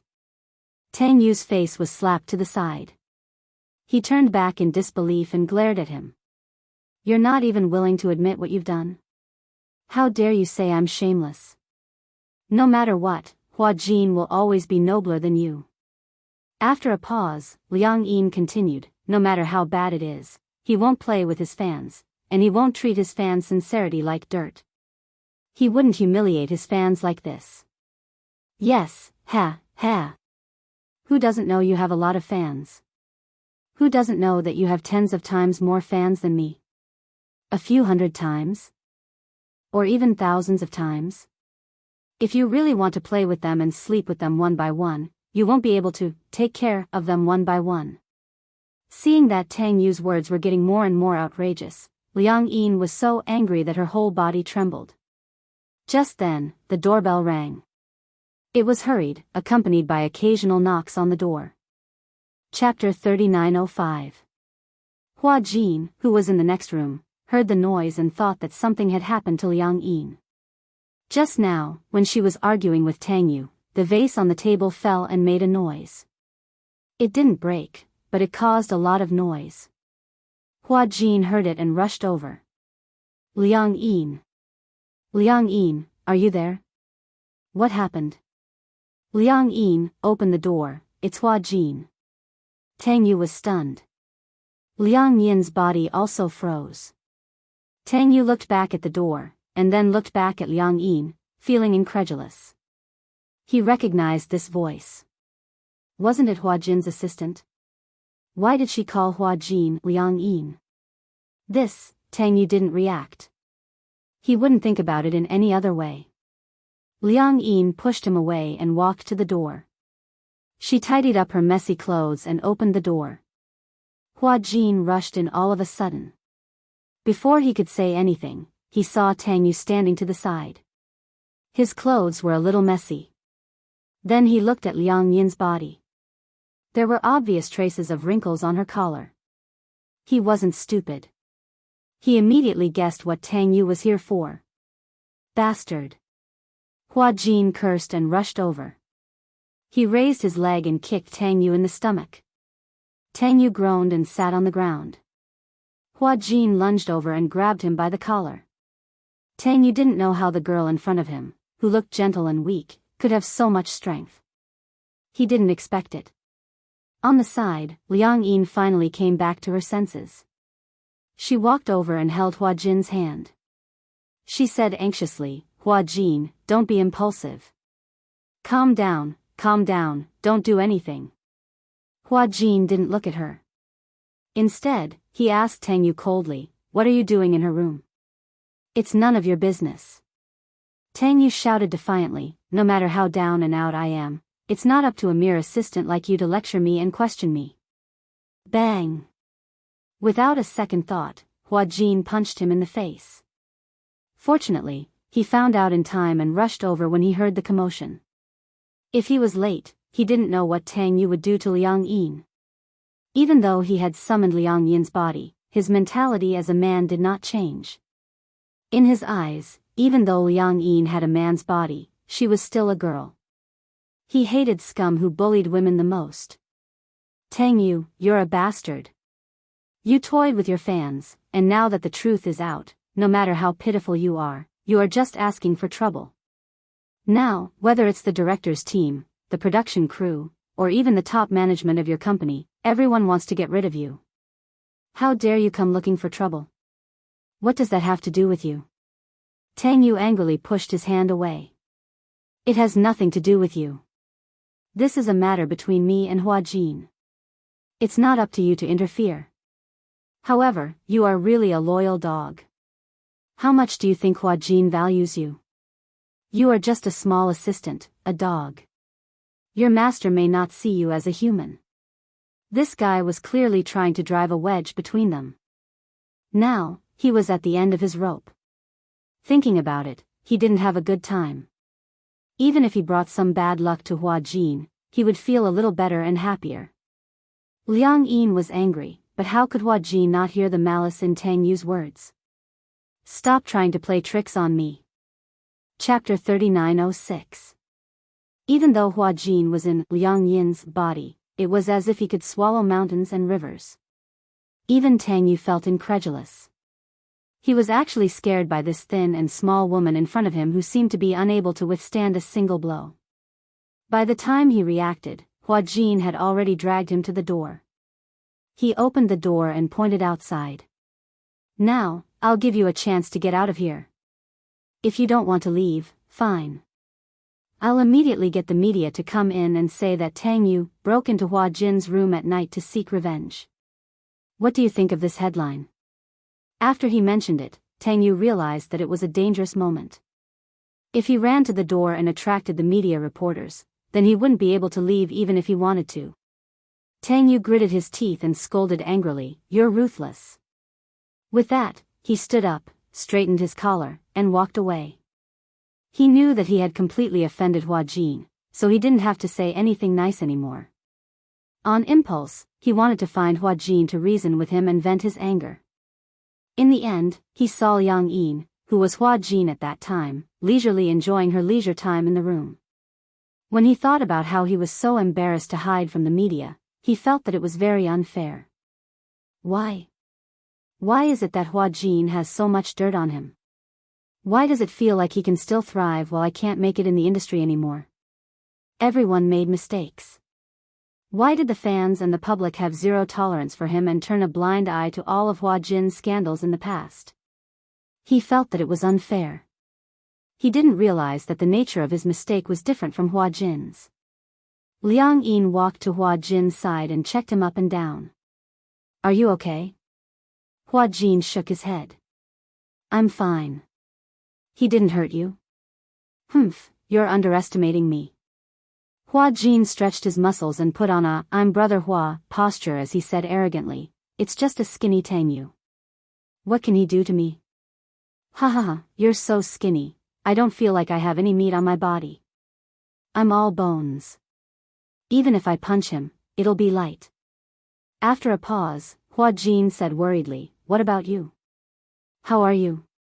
Did he make things difficult for me? Liang Yin said angrily, what do you think? If he didn't come to make things difficult for me, why would he knock on my door? When Hua Jin heard this, he couldn't help but flicked her forehead. Liang Yin held her forehead in pain and glared at him. What? Will you open the door for anyone who knocks?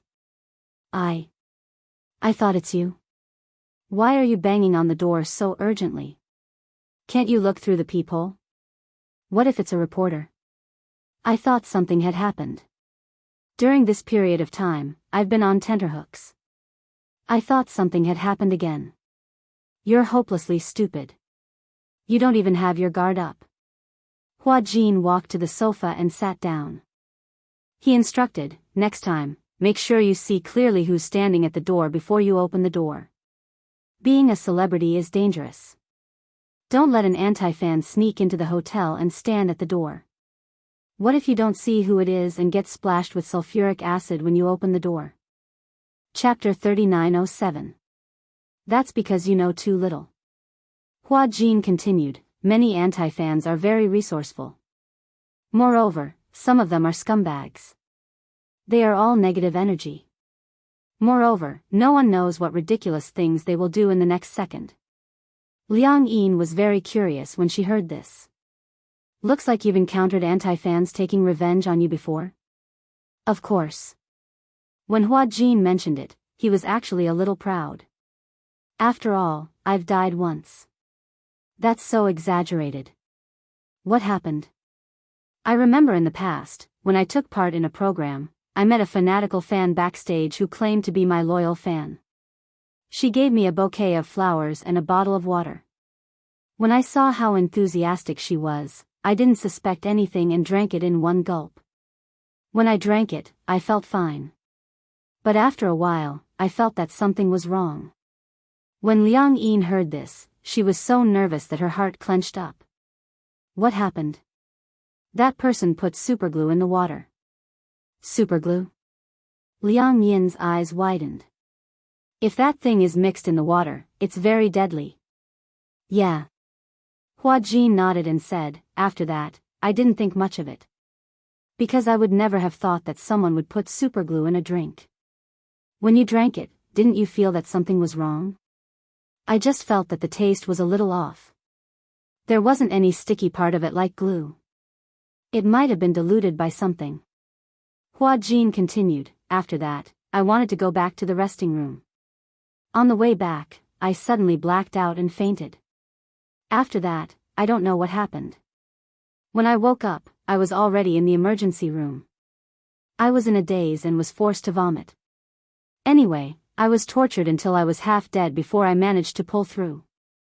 Hua Jin could no longer remember how painful it was in the resuscitation room back then. Everyone thought that he wouldn't be able to pull through. He didn't even realize how dangerous his situation was. He didn't even know how he ended up in the emergency room. At that time, his manager was standing outside the emergency room, panicking. The doctor told him that he had swallowed the superglue and that his life was in danger. The manager was scared half to death. The previous bottle of drink was sent to the police for identification.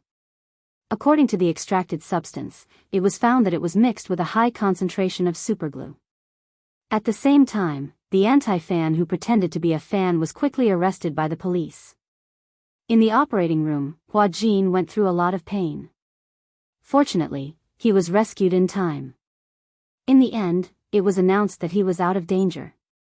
Later on, he found out that the procedures that were carried out in the operating theater before this were gastric lavage and vomiting induction. He drank the drink mixed with glue. After an investigation, it turned out that the anti-fan was dissatisfied with Hua Jin's rising popularity. She was a fan of another male celebrity. It was all because Hua Jin had played a game with that male celebrity on a show. Because it was a sports game, Hua Jin's motor skills were quite good. It was a crushing victory. She was so angry that she came up with this plan. This incident caused a huge sensation. And that male celebrity couldn't withstand the pressure of public opinion and came forward to apologize. Chapter 3908. Fortunately, I'm in good physical condition, so I got through it. But, Hua Jin raised his eyebrows. Thanks to that fan, I had serious gastric problems for a long time.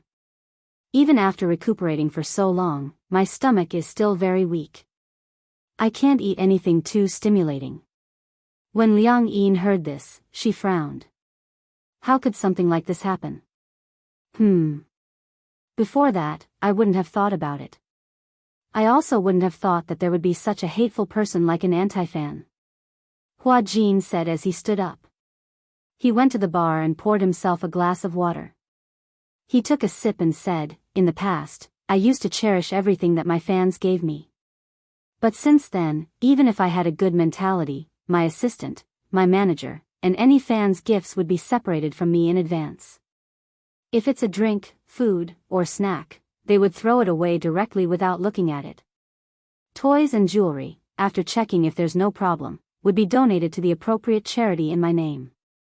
Perhaps he was traumatized. After that, when other celebrities received drinks and snacks from their fans, they didn't dare to drink or eat them easily. Never underestimate a person's darkness. Hua Jin glanced at Liang Yin and couldn't help but lecture her. Do you know that Tang Yu is under a lot of pressure from public opinion now? It could be said that his acting career was most likely ruined. What if he resents you and wants to take revenge on you? Liang Yin didn't think much of it.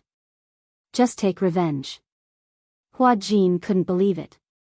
Why are you speaking so casually? Do you really think he won't dare to do it? He has nothing now. He lost his resources, he lost his future. You can say that he has nothing. What if he's desperate and has evil thoughts and kills you? That won't happen, right? Liang Yin was so angry that she laughed. He has to pay with his life for killing. If he dares to do anything to you, you have so many fans. Everyone's saliva will drown him. Although it's not your body, you can't be so careless. Hua Jin said angrily. You have to protect yourself, okay? Liang Yin nodded guiltily and mumbled, I know. In the future, I will pay attention and protect myself well. Yes. Only then did Hua Jin feel more at ease. He wasn't making a mountain out of a molehill. The entertainment industry was just a Vanity Fair. It was foul and there was no one there. Tang Yu had been eliminated from this circle. Who knew what he would do? Hua Jin was still worried, so he called Qin Zhou and asked him to send 2 bodyguards to protect Liang Yin. Qin Zhou agreed, saying that he would make arrangements immediately and that he could rest assured. Hua Jin hung up the phone and saw Liang Yin staring at a place in a daze. He asked suspiciously, What are you thinking about? Liang Yin regained her senses and smiled stiffly. Oh, it's nothing. I was just in a daze. Don't tell me you're feeling sorry for her. What's there to feel bad about? I feel sorry for your idol. After all, didn't you used to like Tang Yu a lot? Liang Yin sneered contemptuously. It's because the more I liked him, the more disappointed I was. The more I liked him, the more I thought I was ridiculous. How could I fall in love with such a scumbag and see him as a positive energy idol? Chapter 3909. When Liang Yin heard this, she didn't refute him. Instead, she said seriously, I used to think that you didn't have the ability and that you relied on your diehard fans to support you. But now, I feel that you're very good. You're really a high-quality idol. Hua Jin was stunned. There was a mouthful of water in his mouth. He didn't know whether to spit it out or swallow it. It took him a long time to realize that Liang Yin was praising him. He didn't come back to his senses for a while.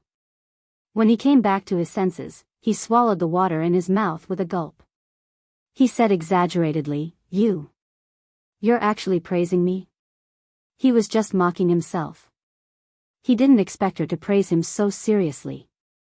These are my heartfelt words. Liang Yin raised the corner of her lips in a mocking manner. Perhaps it's really hard for people to understand other people's situations.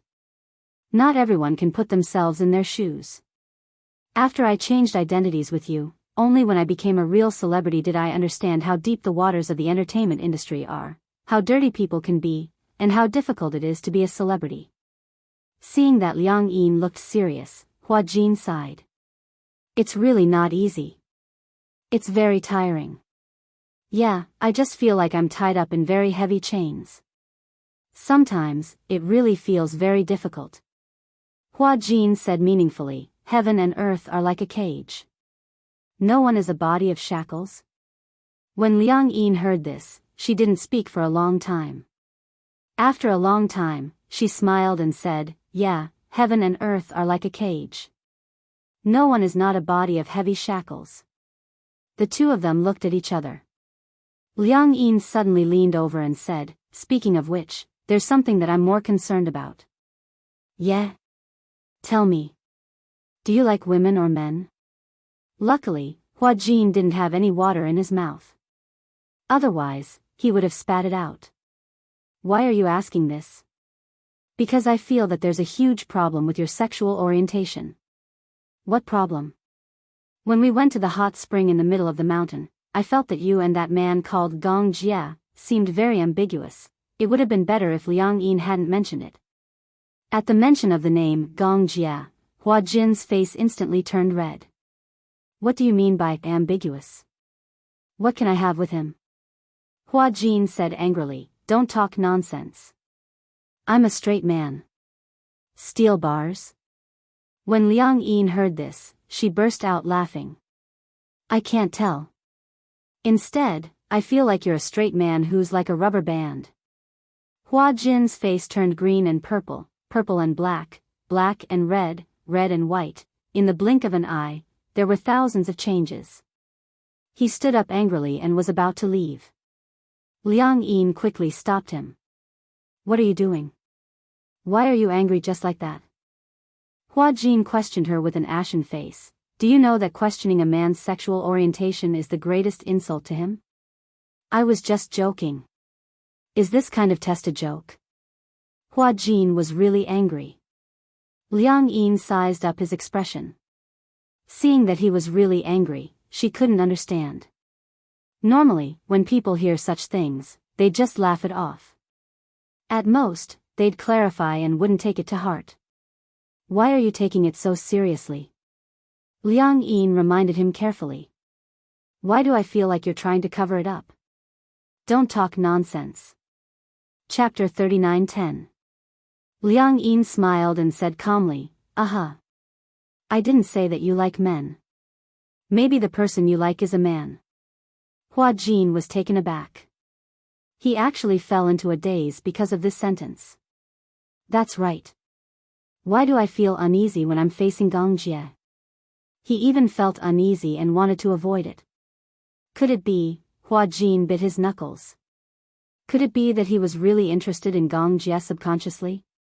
No, this was Liang Yin's way of inducing him. Hua Jin jerked his head up and glanced at her. His gaze was like a torch. Liang Yin was stunned. What are you looking at? Hurry up and memorize the script. Liang Yin felt wronged. Memorize what script? Didn't the crew stop filming? Because of Tang Yu. It's not certain when they will resume filming. If they resume filming and you don't memorize your lines, it'll be too late even if you work all night. With that said, Hua Jin found the script and threw it in front of her. Fix the script first. Liang Yin said, oh. She reluctantly picked up the script and looked at it silently. Hua Jin left the room. Liang Yin buried her face in the script until she watched him leave. Only then did she breathe a sigh of relief. Hua Jin returned to his room and lay on the bed. He was so frustrated that he tossed and turned, but he couldn't fall asleep. He covered his face with the blanket. No, could it be that he had been single for too long? So he started to think about it and even started to doubt his sexual orientation. Qinzhou. In the coffee shop. Hua Jin stirred his coffee with empty eyes. Qinzhou, who was sitting opposite him, raised his eyebrows and glanced at him. What's wrong? Do you have feelings for men? Pfft, Qinzhou almost spat out the coffee in his mouth. He widened his eyes and snorted coldly. He said expressionlessly, my sexual orientation is normal. What's wrong? Did your sexual orientation change when you became a woman? Of course not. Hua Jin insisted, I like women. His repeated emphasis had aroused Qinzhou's suspicion. Why are you emphasizing it so much? You make it sound like you're brainwashing me. Some people are suspicious of my sexual orientation. Oh. Weren't there always people who were suspicious? The issue of Hua Jin's sexual orientation had always been a hot topic for the media. Many paparazzi suspected that Hua Jin was gay. Of course, this question had not been verified yet. What's the big deal about liking men? Qinzhou continued, in the industry, men like men and women like women. It's actually a common occurrence. There were also those who liked both men and women. That's the best for investors. In this circle, some investors were particularly playful. Not only did they have a lot of women, but they also had a lot of young men as their mistresses. In fact, a person's potential orientation was uncertain. Sometimes, when a man liked another man, it wasn't because he was gay. It was purely because the person he liked was a man. It won't be long before Tang Yu's dismissal from the crew is announced to the public. Qinzhou took a sip of his coffee. You should urge Liang Yin to consolidate the script. The crew will probably resume filming soon. Then, Hua Jin asked tentatively, who will replace Tang Yu's role? Chapter 39:11. Just as Qinzhou said, not long after, the announcement of Tang Yu's removal from the cast was posted online. Weibo and all major media outlets reported on the incident. Soon, the person who replaced Tang Yu's role was posted on a poster. However, because he was a newcomer who had just debuted, he was selected by the sponsors. Although he was a newcomer, to be selected by the sponsors, he must have a lot of connections. However, he wasn't famous and didn't receive much attention. Soon, the incident came to an end with Tang Yu and Sunhai terminating their contract. It seemed that Huan Yu and Sunhai had reached an agreement. Sunhai had promised Huan Yu a lot of benefits, so Huan Yu didn't pursue the matter. Without the media adding fuel to the fire, there were no more articles about it. The heat of the matter quickly died down. The crew resumed filming and Liang Yin became busy again. She complained a lot. In order to film, she was so busy every day. The weather was getting colder, she had to wear thin clothes, dance swords in the cold wind, and hang a wire. The first time she hung a wire, she was scared out of her wits. She was so scared that she almost lost half of her life. Hua Jin was also happy to be free. He didn't have to film or work. He had nothing to do in the hotel every day. So, at night, he would occasionally go to bars to drink a few glasses of wine. He hadn't been to bars for a long time. In the past, because he was busy with filming and was a public figure, he could go to such places unscrupulously under rare circumstances. So, he rarely visited. Now that he had the leisure time, he began to visit more diligently. That night, after Liang Yin finished filming, Hua Jin wanted to go to a bar. Liang Yin hadn't been to bars, so she insisted to go. Hua Jin disliked her. "You're a big star now. You can't just go to places like that. What if the paparazzi took a picture of you?" Liang Yin argued, "What's wrong with being a big star? Can't a big star go to a bar to drink? I'm not doing anything bad.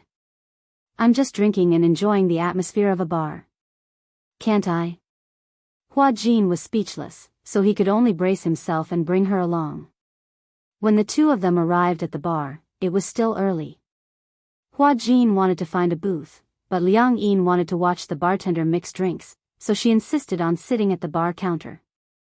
Hua Jin couldn't argue with her, so he sat with her at the bar. Liang Yin looked at the bartending and couldn't say anything. Because she rarely came to bars, she always felt that the bar's environment was messy, but now she felt that it was okay. It was not as messy as she had imagined. "Wow. Hua Jin, look, there's fire in that wine." Liang Yin pulled him and pointed at the goblet in the bartender's hand. The fire was burning on the surface of the goblet. "How do you drink this wine? Could it be that he drank it together with the fire?" Hua Jin said, "You have to wait for the fire to go out before you can drink it." "I see." Liang Yin stared at the glass of wine and muttered, "I want to drink." "No, don't drink it." Hua Jin said, "The alcohol content of this wine is so high. If you get drunk, how am I going to carry you back?" Liang Yin was a little unhappy, but because of Hua Jin's warning, she could only watch helplessly. Hua Jin looked at her pitiful face and said to the bartender, "Give me a glass of tomorrow." "Okay. Tomorrow." Chapter 39:12. Is this the name of this drink? Yes. What does it mean? Tomorrow, as the name suggests, after drinking this glass of wine, you'll only wake up tomorrow, so it's called tomorrow. When Liang Yin heard this, she opened her mouth and was a little surprised. Is the alcohol content very high? Yes, it's mixed with vodka.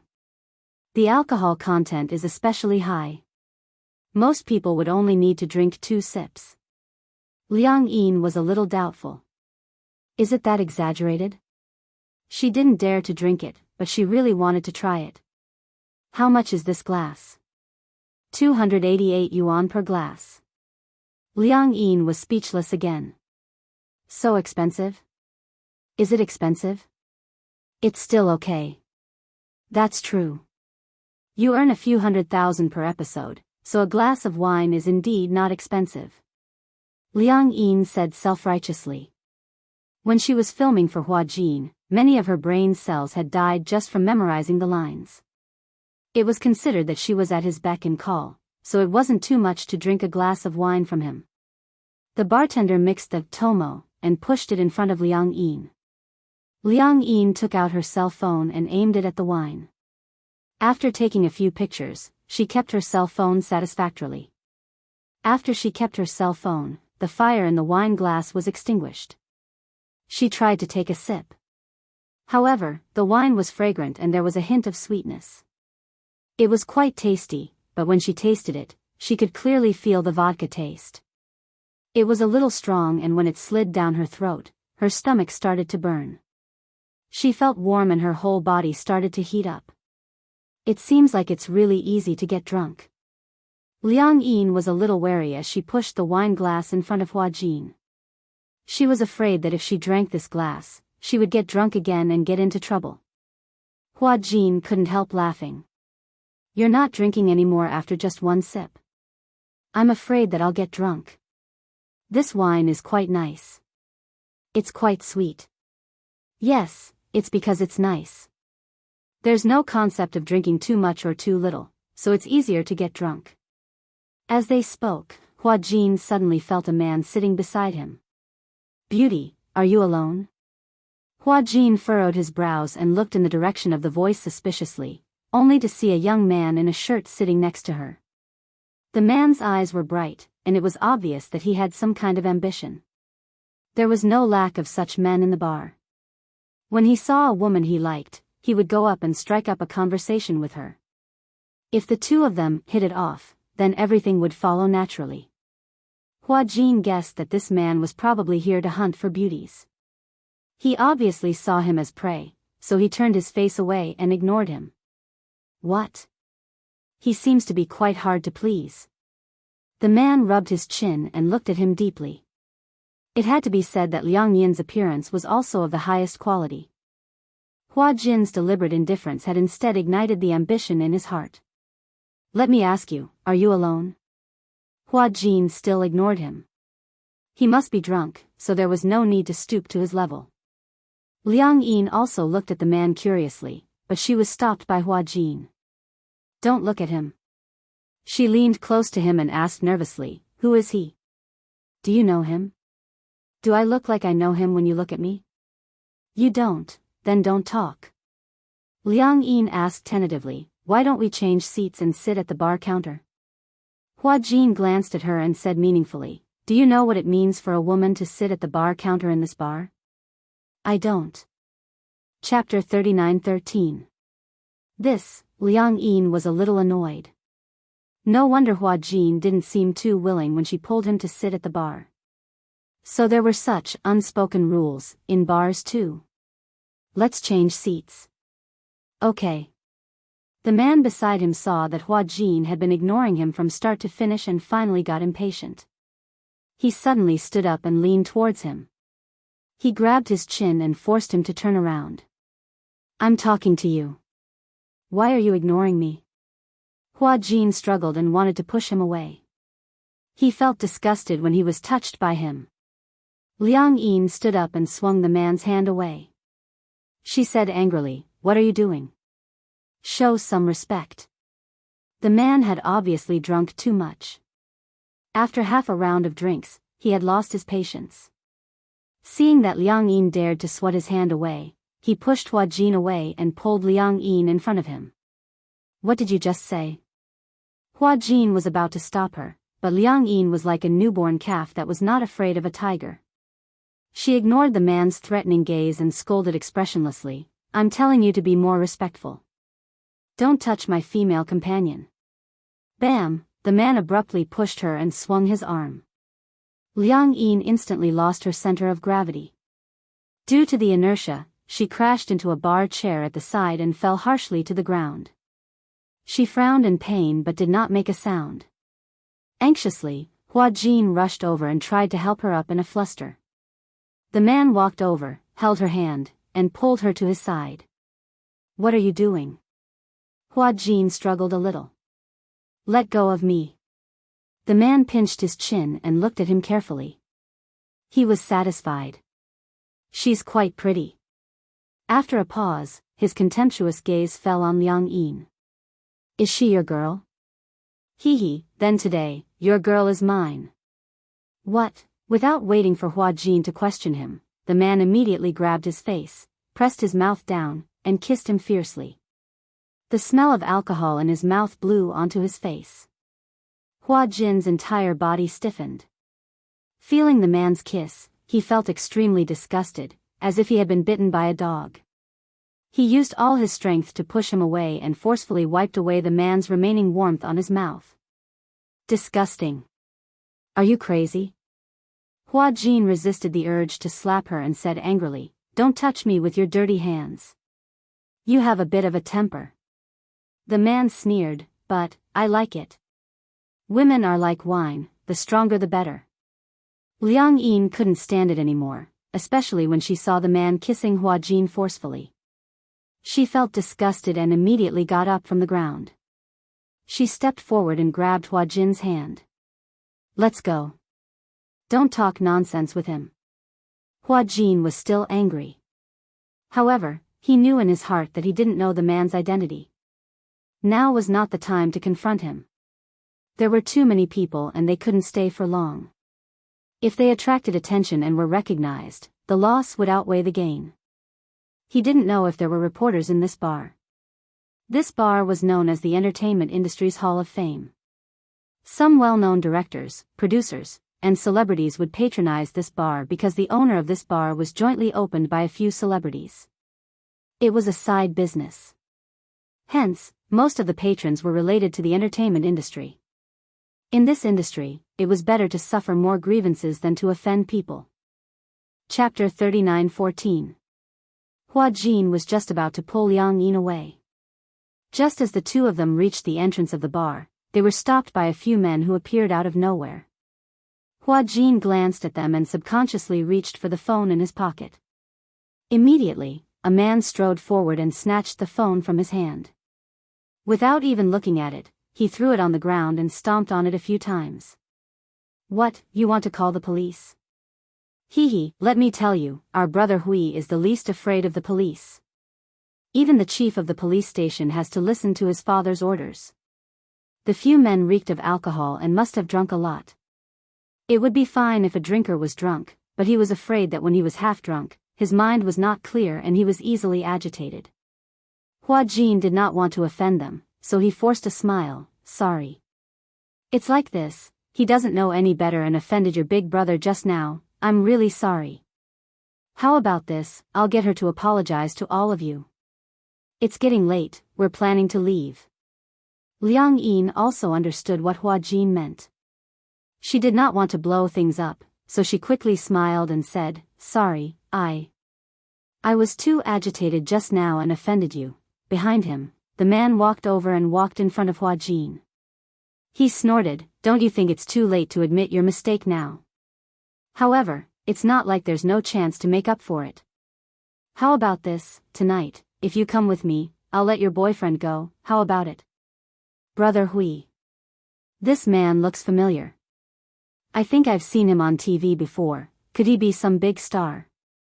There have always been a lot of celebrities in this bar, who wouldn't give my brother Hui some face? Exactly.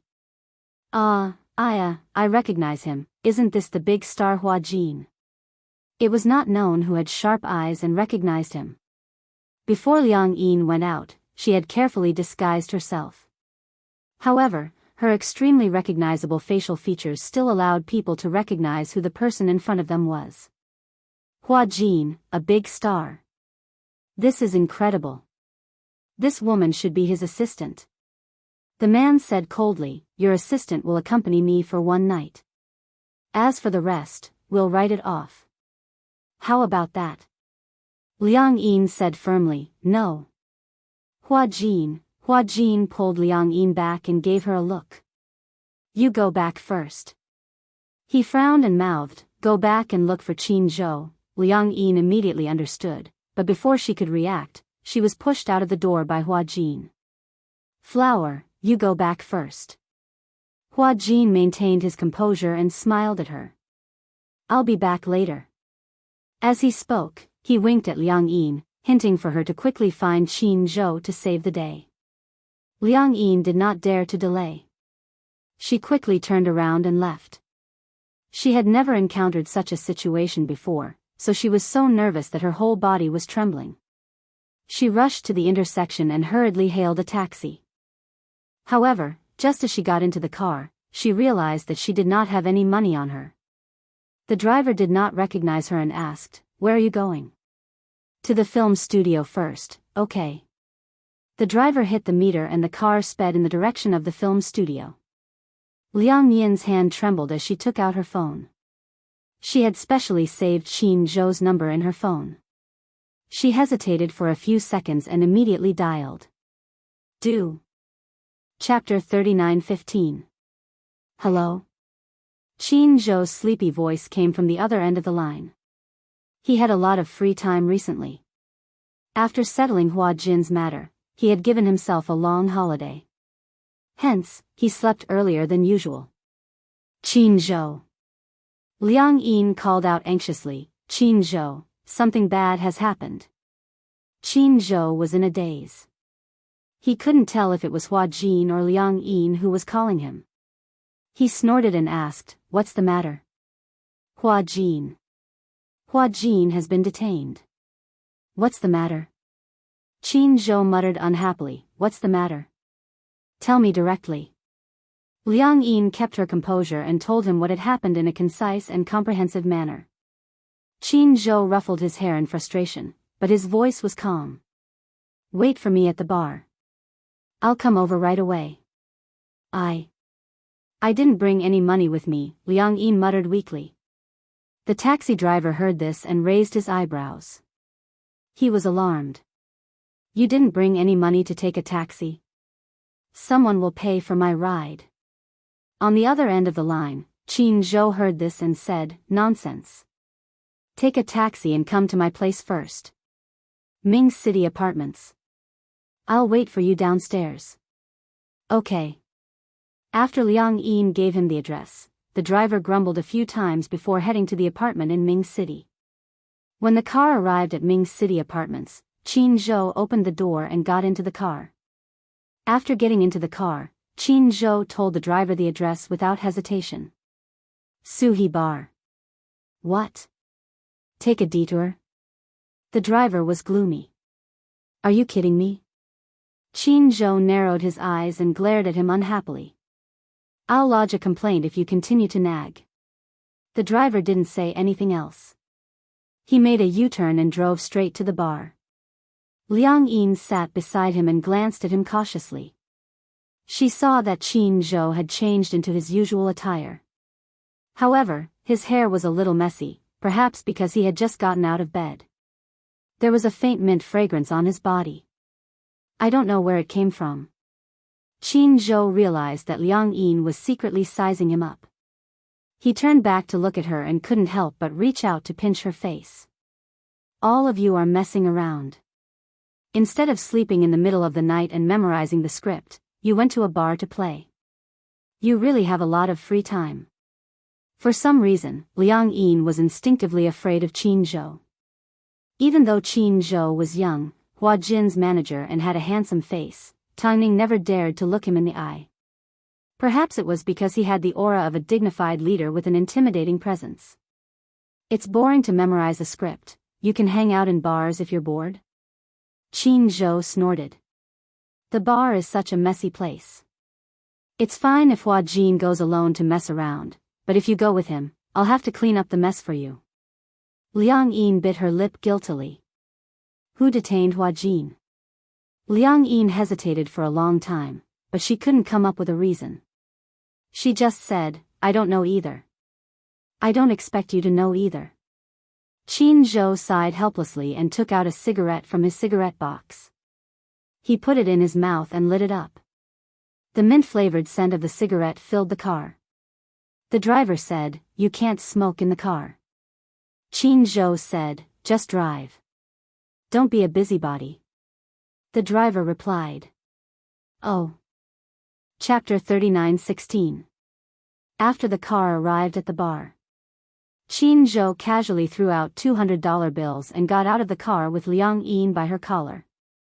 In that instant, Liang Yin felt as if she, who was 1.8 meters tall, was like a little bunny next to Qin Zhou. She said weakly, Don't carry me. I can walk on my own. Oh. I thought your legs had turned to jelly from the fright. My legs didn't turn to jelly. Then why were you shaking in the car just now? Liang Yin held it in for a long time. It was cold. Qin Zhou glanced at her, puzzled. Suddenly, he smiled, revealing his snow-white teeth. Liang Yin looked at him and asked curiously, Are you the only one here? If not, how many people do you need? They have a lot of people. Won't you get bullied if you're alone? Qin Zhou snorted softly. All right, since you're so timid, just wait for me at the entrance of the bar. Don't move. No, I want to go in with you. Liang Yin was also worried about Hua Jin. Seeing that she said so, Qin Zhou didn't say anything, which was a tacit agreement. The two of them walked into the bar one after the other.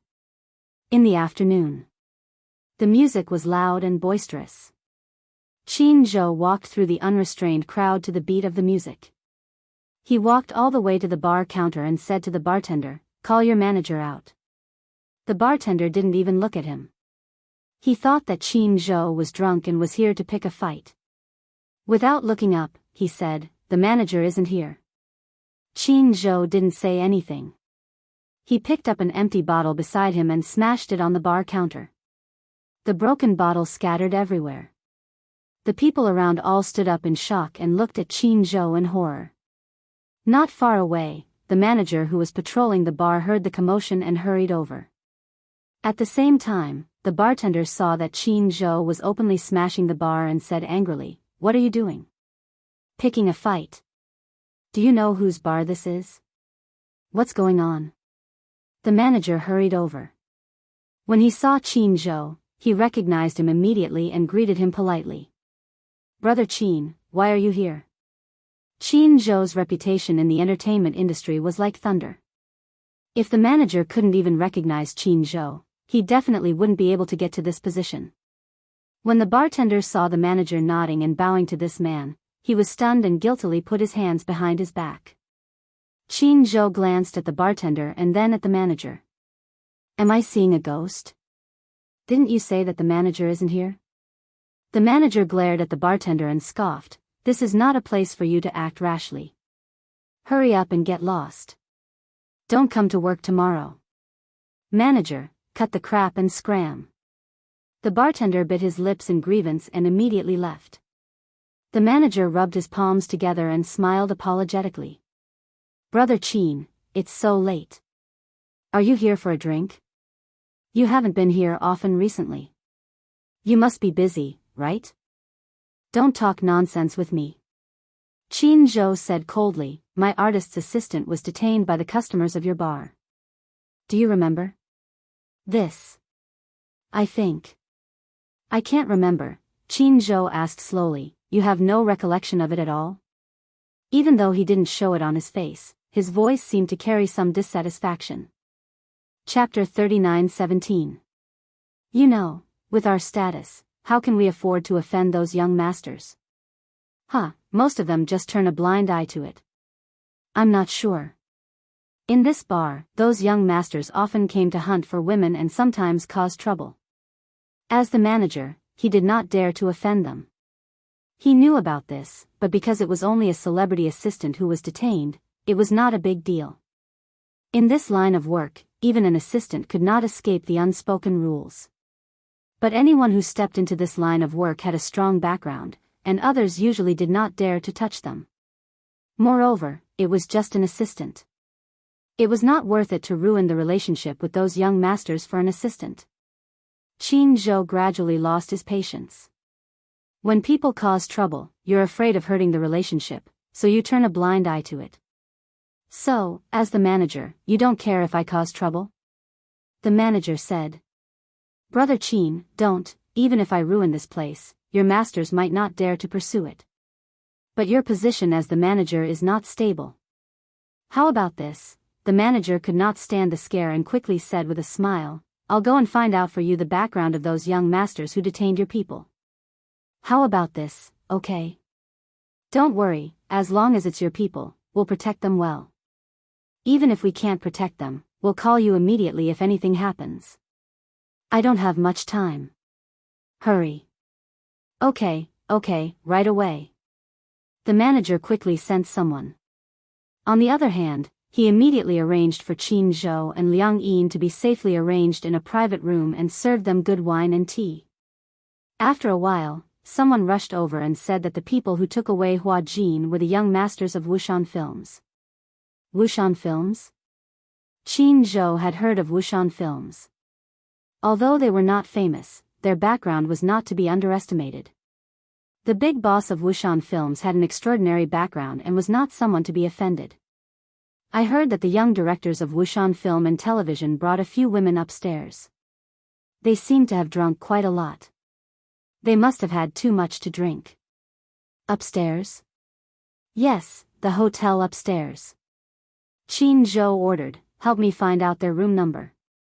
Standing in the hotel elevator, Liang Yin rubbed her hands nervously, afraid that something might happen to Hua Jin. He was alone and weak. He didn't know how he would be bullied. Qin Zhou, on the other hand, appeared very calm. Liang Yin asked curiously, "Aren't you worried about Hua Jin?" "What's the use of worrying? He's an adult now. Since he offended someone, he should be taught a lesson." Liang Yin said weakly, "Actually, I offended someone this time." Hua Jin went with them to protect me. That's not a reason. Since you're already an adult, it's not your first time entering such a place. Liang Yin, on the other hand, felt extremely guilty. If she hadn't insisted on sitting at the bar counter, she wouldn't have attracted bees and butterflies and made things difficult for Hua Jin. I was wrong. Liang Yin looked apologetic. Qin Zhou snorted. Go back and write a 5,000-word self-criticism letter. 5,000 words. Liang Yin widened her eyes. So many words. Why? Do you have any thoughts? No, no thoughts. I'll go back and write. Ding. The elevator door opened. Chapter 39:18. Walking to the door, Qin Zhou was about to slam the door when he heard a thud, as if something heavy had been thrown on the door. Oh no. The thing that Qin Zhou was most worried about had happened. Beside him, Liang Yin saw that Qin Zhou's face had finally revealed an anxious expression. She was also worried that something had happened to Hua Jin. She patted the door worriedly and said, Hua Jin. Is Hua Jin here? Get out of the way. Qin Zhou pushed Liang Yin to the side. Taking half a step back, he gathered his strength and kicked the door open with a flying kick. He rushed in anxiously. As expected, when he saw the scene in front of him, he held his forehead in pain. Liang Yin couldn't see the situation in the room, but she saw that Qin Zhou's expression wasn't looking too good. When she finally saw the situation in the room, the corner of her lips twitched violently and her face darkened. Ouch, it hurts, someone come, one by one, the men were lying on the ground, crying out in pain as if they were going to die. Hua Jin stood in the middle of the crowd and glanced coldly at the room. Seeing that most of the people had been taken care of, he clapped his hands and said speechlessly, You're still showing off in front of me with this little ability? Qin Zhou cleared his throat and frowned as he said, Hua Jin. Hua Jin turned around and was shocked to see that it was Qin Zhou. Qin. Boss. Qin Zhou walked over and raised his hand to give him a knock on the head. Didn't I tell you to restrain yourself? If you cripple them, you won't be able to pay for the lives of these young masters even if you sell yourself. Hua Jin trembled and whistled guiltily. Liang Yin saw this scene from the side and was a little dumbfounded. Hua Jin.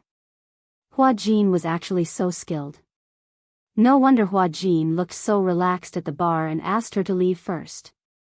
No wonder Qin Zhou was so calm when he heard about this. He didn't seem to be worried at all. He was very calm.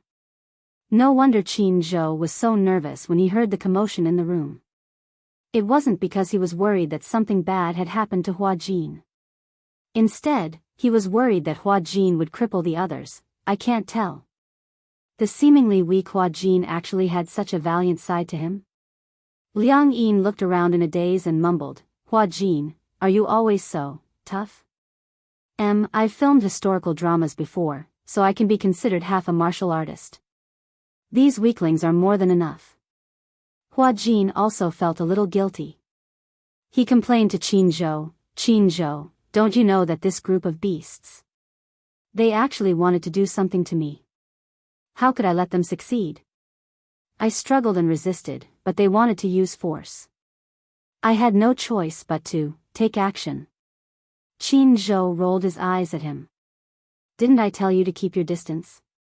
Of course I did. Hua Jin retorted, I kept my distance. Don't worry, they definitely won't break their arms or legs, nor will they be injured.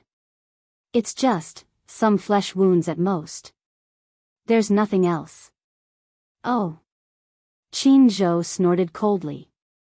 Damn it, I'm the one who has to clean up the mess for you. Hua Jin pretended to be pitiful and said, What can you do? You can't just stand by and watch me get molested by them, right? Liang Yin asked curiously, How did they treat you just now? They wanted to do that to me. Hua Jin clenched his fists angrily. They wanted to rape me. Chapter 39:19.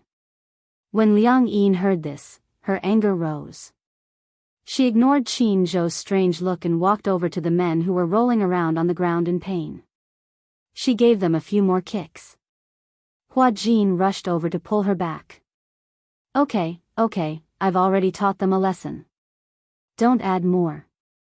These bastards. You actually want to use force on a girl who doesn't have the strength to truss a chicken. Liang Yin stomped on them angrily. Hua Jin and Qin Zhou watched silently from the side for a long time. Almost in unison, they asked, "Are you really so weak?" On the way back to the hotel, Qin Zhou started to lay down 3 rules with Hua Jin. Number 1, you're not allowed to stay out at night. Okay. Number 2, you're not allowed to go to nightclubs, bars, pubs, dance halls and other public places for entertainment. Got it. Number 3, you're not allowed to do this again. If it happens again, I'll deduct your year-end bonus. Ah. Hua Jin clung onto Qin Zhou's arm, feeling wronged. Don't, Boss Qin. I'm the victim here. I'm only doing this to protect myself. It's not a crime to defend oneself. Why don't you take a look at your status? It's the middle of the night and you're not resting in the hotel. Hua Jin, you're really something. Huh? Qin Zhou replied with an and glared at her. Hua Jin gulped nervously and mumbled timidly, "It won't happen again." Liang Yin watched from the side and was quite frightened by Qin Zhou's aura. This man seemed to be very scary. Qin Zhou turned around slowly and took a look at Liang Yin. He smiled gently, but there was an obvious coldness in his eyes. You'll stay in the hotel obediently from now on. Don't run around and memorize the script, okay? Liang Yin trembled and nodded obediently. Qin Zhou smiled and raised his hand to rub her head gently as if he was petting an obedient baby. Good girl. Good girl, good girl, she didn't know why, but when he touched her head, his movements were especially gentle and tender. Liang Yin's face inexplicably became hot, and her heart beat rapidly. She actually fell into this gentle gesture. She bit her lips and secretly looked at Qin Zhou from time to time. She felt that Qin Zhou was a reliable man. Although he gave people the impression that he was a little black-bellied, with him around, she felt an endless sense of security. No matter how big the problem was, she wouldn't feel afraid.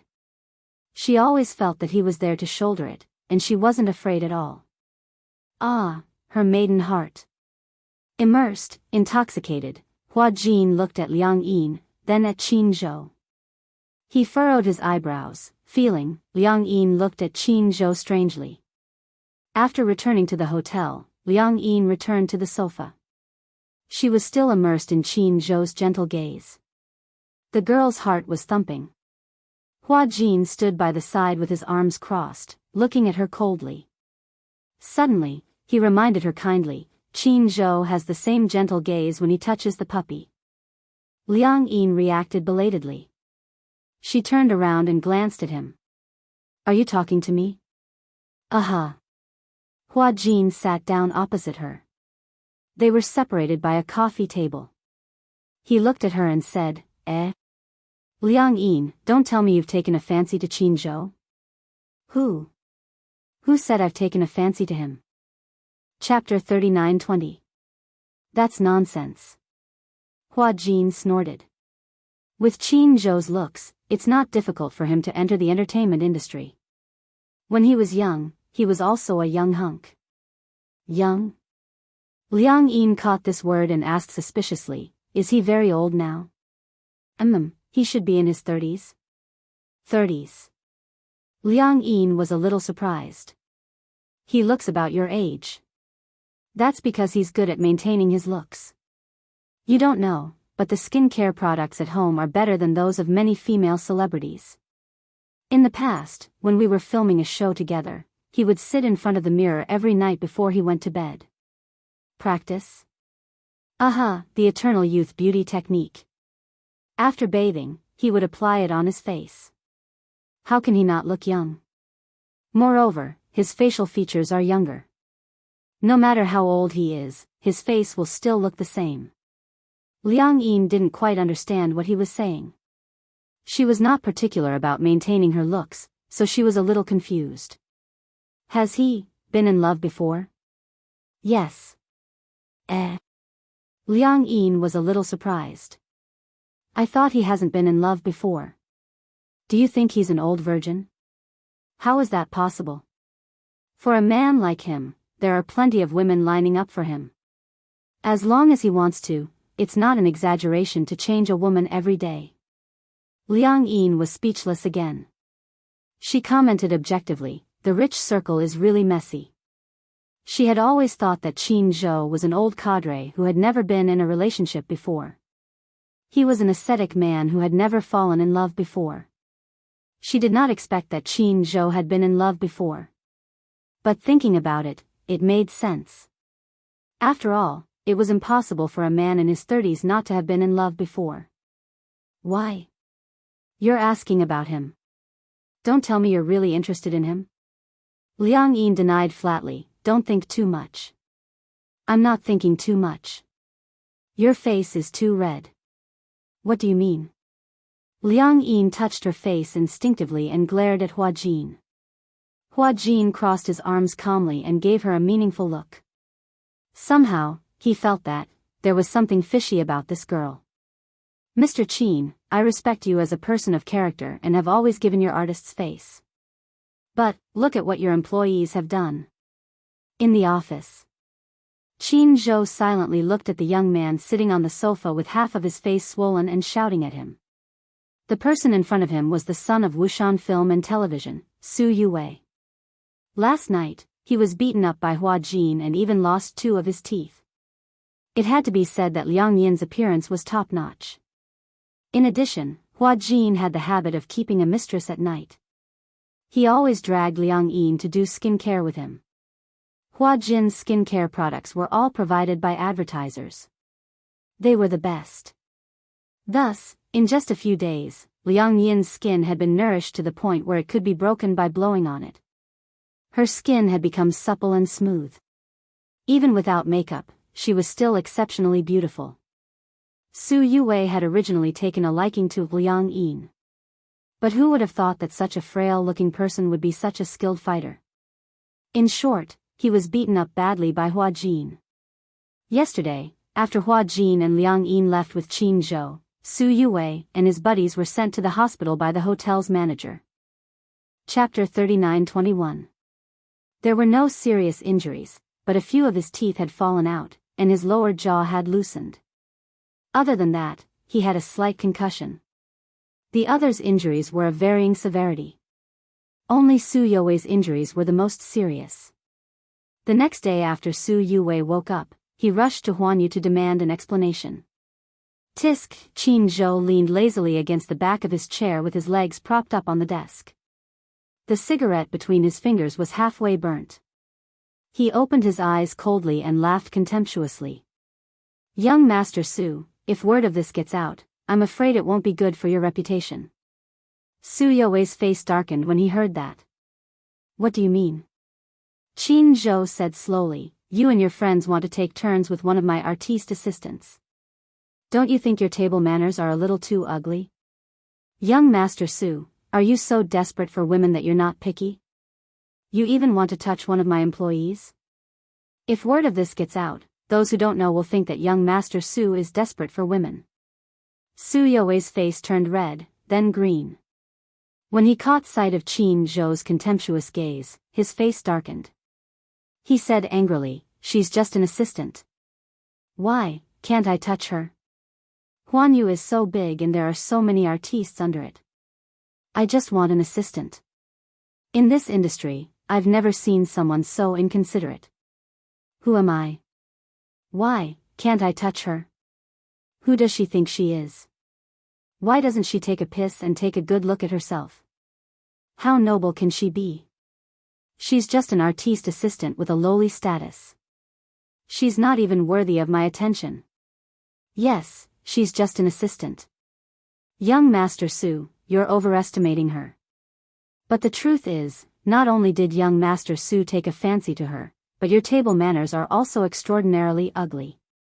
After a pause, Qin Zhou said meaningfully, also, who said that the woman you touched was just an assistant in Huanyu? I remember someone reminded me that even a cleaner in Huan Yu's headquarters could be related to the higher-ups. An assistant? Why, young Master Su, do you look down on assistants? Why? Could it be that this woman is your pet, CEO Qin? Qin Zhou smiled coldly. You can think of it that way for now. Anyway, you're not allowed to have any ideas about this woman in the future. Su Yue refused to admit it. Then what about yesterday's incident? Boss Qin, you have to give me an explanation. It doesn't matter if she's your woman or not. In short, that woman beat me and my brothers up so badly yesterday. Aren't you going to give me an explanation, President Qin? I'm more curious about one thing, Qin Zhou muttered with a puzzled expression. Why does young Master Su have so many people on his side? How can he be beaten up so easily by a girl? When I went in, people were lying on the ground. They were so young, but they couldn't even hold up against a girl. Could it be that they've been in the brothel for so long that their kidneys are weak? Boom. It had to be said that Qin Zhou was too two-faced. This seemingly unintentional sentence undoubtedly ignited a barrel of explosives. A man could be scolded as a bastard or a heartless and unscrupulous person, but the words kidney deficiency could not be scolded. Kidney deficiency. Didn't that imply that he couldn't do it? This was related to a man's dignity. Sure enough, Su Yue exploded at once. Chapter 39-22. Kidney deficiency? Qin Zhou, what do you mean by this? Are you trying to provoke me on purpose? Or is it that Huan Yu doesn't care about Wu Shan because Wu Shan has been giving Huan Yu face? Qin Zhou gradually lost his patience. He stood up abruptly, walked casually to Su Yue, and flicked the ash on him expressionlessly. First of all, Wu Shan Entertainment was never yours. The one who gave Huan Yu face was your father, not you. You're just relying on your father's power to make a fool of yourself. Second of all, even if your father stepped into Huan Yu, he would never dare to yell at me. No matter what Wu Shan's background is, he still has to give Huan Yu face. You touched my people and I didn't hold it against you. How dare you come to Huan Yu to make trouble for me? Qin Zhou's phoenix eyes narrowed as he grabbed Su Yue's collar. You should see if you're worthy. Su Yue's lips suddenly trembled. For the sake of his face, he wanted to refute a few words, but when he saw Qin Zhou's cold eyes, all of a sudden, no matter how angry he was, he suppressed his anger. This man, he had a terrifying aura about him. Qin Zhou raised his eyebrows and his voice suddenly softened. Didn't your father tell you who you can mess with and who you can't? For example, me, Huan Yu, and the Xingyu financial group behind Huan Yu? Seeing that Su Yue was silent, Qin Zhou let go of him and said coldly, Young Master Su, please get lost. Huan Yu doesn't welcome an insensible guest like you. Su Yue was furious. However, Qin Zhou had already spoken so harshly. Su Yue was also very clear that Qin Zhou had the capital that he couldn't provoke. Su Yue originally thought that if he came up to ask for an explanation, Qin Zhou would definitely push the assistant out to take responsibility or apologize. In short, it would be better for his reputation. As a man, especially a rich young master like him, what he cared about the most was his face. In the end, he didn't expect that Qin Zhou would be so protective of a lowly assistant. Not only did he lose face, but he was also ruthlessly criticized. Su Yue was rebuffed, so he left in a huff. Qin Zhou knew that this matter would not end so simply and carelessly. No one knew what Su Yue would do next. Ha ha ha ha. At noon, during the dinner party, Hua Jin heard from Qin Zhou that Su Yue had left after being snubbed. He laughed so hard that he was out of breath. Ha ha ha ha. This Su Yue is asking for trouble. Qin Zhou asked lightly, Are you done laughing? Hua Jin immediately stopped smiling. Pursing his lips, he chuckled and said, Let's eat. Let's eat. He was in a great mood. Liang Yin, who was sitting at the side, was a little worried. Do you think Su Yue will cause trouble for Huan Yu again? Qin Zhou said disdainfully, First of all, he has to be able to afford it. At most, I'm worried that he'll come looking for trouble with me. Wuxian films and television wouldn't dare to offend Huan Yu. Only then did Liang Yin feel relieved. From time to time, she secretly sized up Qin Zhou. Originally, she was still worried about Su Yuwei, worried that Su Yuwei would come looking for trouble. Chapter 39-23. She hadn't expected Qin Zhou to remain silent and deal with the matter. She couldn't help but have a better impression of him. She felt that he was a very reliable man. Liang Yin lamented in her heart. When they returned to the hotel, Hua Jin turned around to find Liang Yin following him like a shadow. She blinked her eyes with a conflicted look on her face, as if she was contemplating something. Hua Jin was a little suspicious and asked, "What are you thinking about? Look at your face, why does it look so serious?" "Hua Jin, can I ask you a secret question?" "Okay, ask away." Hua Jin didn't wait for Liang Yin to speak and went straight to the point. "You must want to ask about Qin Zhou, right?" Liang Yin felt a little guilty and said unhappily, "Can you read minds?" "Why? Are you really interested in him?" Liang Yin blushed when she heard this and said awkwardly, "I just want to ask, what type of girl does Qin Zhou like?" "Not someone like you." Liang Yin was a little suspicious and said unwillingly, "How do you know that it's not someone like me?" "Why, are you really interested in him?" I didn't say that I was interested in him." Liang Yin pretended to be calm and said, "I'm just curious. Why doesn't he have a girlfriend even though he's already in his 30s? Is he picky about his girlfriend? If you want to talk about pickiness. Anyway, he likes someone with a voluptuous figure, but not too voluptuous. For example, someone with a big chest, a perky butt, a thin waist, a big face, big eyes, but not too big. In short, it's about being well-proportioned. Most importantly, they have to be good-looking. I think you're out of the game just based on your figure." Liang Yin didn't admit defeat when she heard this. A figure can be trained. Don't look down on people. Hua Jin was certain this time. "You want to pursue him?" Liang Yin was still a little hesitant. "I didn't say that I wanted to pursue him, although it's easy for a woman to chase a man, Qin Zhou isn't easy to chase." Why? What do you mean by that?" "He doesn't like to be passive, he likes to take the initiative. A strategist like him was used to taking the initiative in everything. He never liked to be passive. On the contrary, he doesn't like the feeling of being chased by women." "You don't like being chased by women?" In short, any woman he doesn't like is basically hopeless. As Hua Jin spoke, he patted Liang Yin's head sympathetically. "Don't think about him anymore. It's impossible between you and him. Furthermore." He paused and emphasized, "Now, you're using my body. You want to use my body to chase after men. Have you asked for my opinion? Didn't you also use my body to seduce men? Have you asked for my opinion?" Liang Yin retorted, not to be outdone. "What? What do you mean I used your body to seduce men?" Hua Jin was so angry that his face turned green. "Did I use your body to attract bees and butterflies? Why not? Who was the one who caused Su Youwei's incident yesterday?" When Hua Jin heard this, he was filled with anger. If this girl hadn't insisted on sitting at the bar counter, would this have happened to him? Also, Gong Jia. Gong Jia. Hua Jin was a little confused. Chapter 39-24. Liang Yin got angry at the mention of this. She said angrily, "Don't think that I don't know that during those few days at the Mid-Mountain Hotel, you were sharing a bed with that man called Gong Jia. Did you ask for my opinion? How can that be called sharing a bed? Did you sleep on the same bed? Did you cover each other with a blanket? Although we shared a bed, each of us had a blanket. That's still called sharing a bed." Hua Jin was at a loss for words.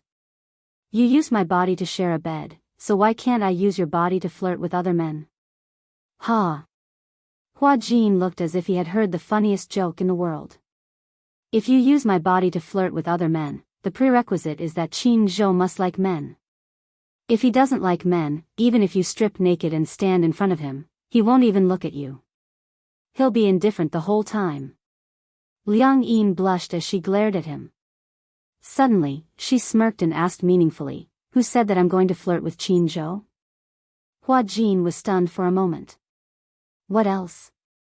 Although Qin Zhou likes women and there's nothing you can do about it, there are also many men who like you. Hey, Hua Jin, have you ever imagined that there would be a day where your body would be pressed down by another man? Hua Jin's eyes widened when he heard this. However, he pretended to be calm and said, you're just saying it. I don't think you'd dare to do it." "Who says that I don't dare to do it?"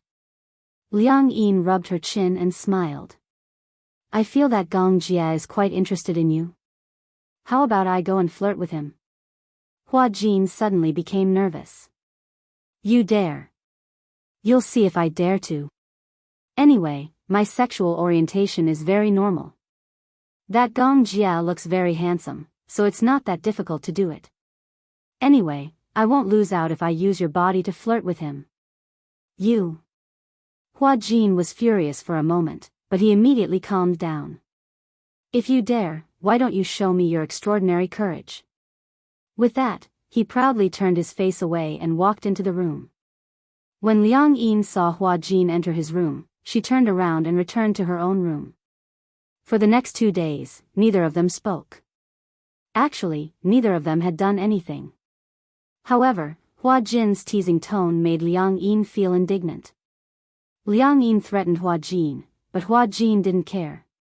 2 days later, Liang Yin received a call from Yun Shishir, saying that she was going back to the Mu family for dinner. She didn't mention it to Hua Jin and took a taxi back to Mujia. Coincidentally, Gong Jia was also there. When Liang Yin saw that Gong Jia was there, she suddenly thought of a perfect plan. When Gong Jia saw Liang Yin, he narrowed his eyes suspiciously.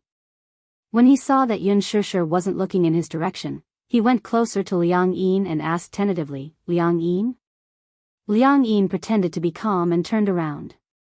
She cleared her throat and said, "I'm Hua Jin." Gong Jia asked, "You're back?" There was a look of surprise in his eyes. However, when he thought about it, it made sense. If it was that woman, she wouldn't have gone back to the Mu family alone. Wasn't she afraid that she would be exposed? "When did you change your identity?" Liang Yin casually made up a story. 3 days ago. Gong Jia didn't suspect anything when he heard it. Liang Yin twitched a few times before she finally mustered up her courage and said to Gong Jia, "I have a secret that I want to tell you." Chapter 39-25. Liang Yin glanced at him and finally made up her mind. She drew a seductive smile and leaned closer to him. Her breath smelled like orchids. "I think I've fallen in love with you." Gong Jia was speechless. Liang Yin tugged at the corner of his shirt and imitated Hua Jin's tone. She pretended to sound him out. "Don't you have feelings for me?" Gong Jia narrowed his eyes. "So you have an abnormal sexual orientation? Is liking men called having an abnormal sexual orientation?" Liang Yin said seriously, "In the past, I couldn't accept the fact that I liked men. But now, I've thought it through. Actually, I don't like all men. It's just that the person I like is of the same gender as me." Gong Jia narrowed his almond-shaped eyes.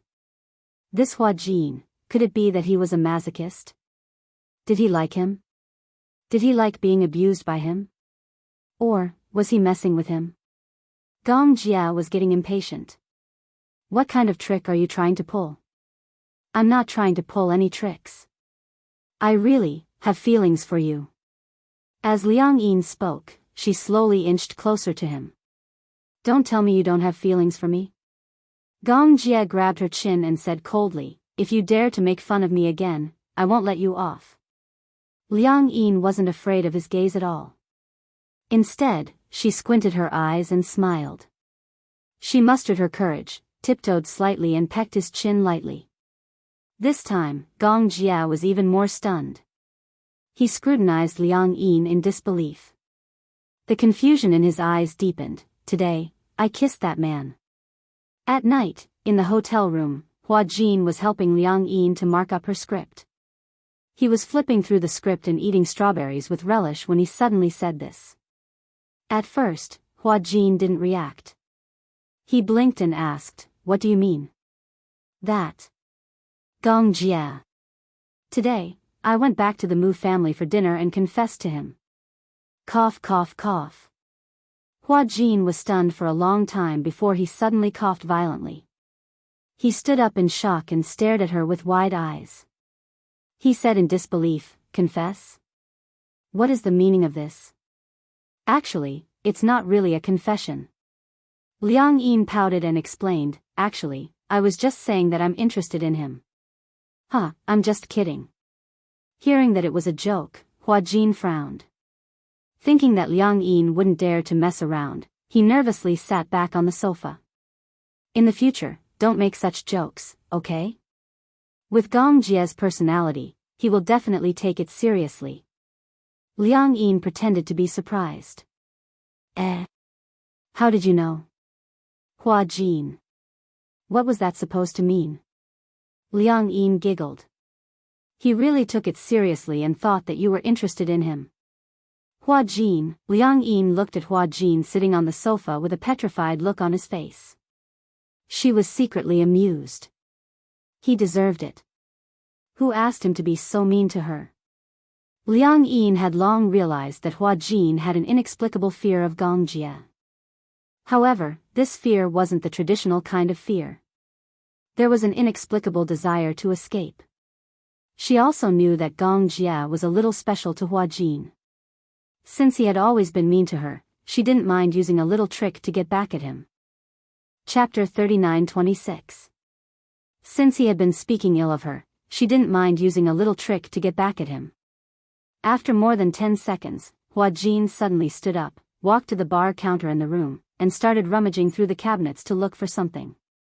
Seeing him busy, Liang Yin asked curiously, "What's wrong?" "Looking for something." "Huh? What are you looking for?" "Looking for," Hua Jin turned around, and a fruit knife suddenly appeared in his hand. The chill almost blinded her eyes. Liang Yin's face was filled with horror. "What are you doing? Since you've ruined my innocence and reputation, I'll fight it out with you."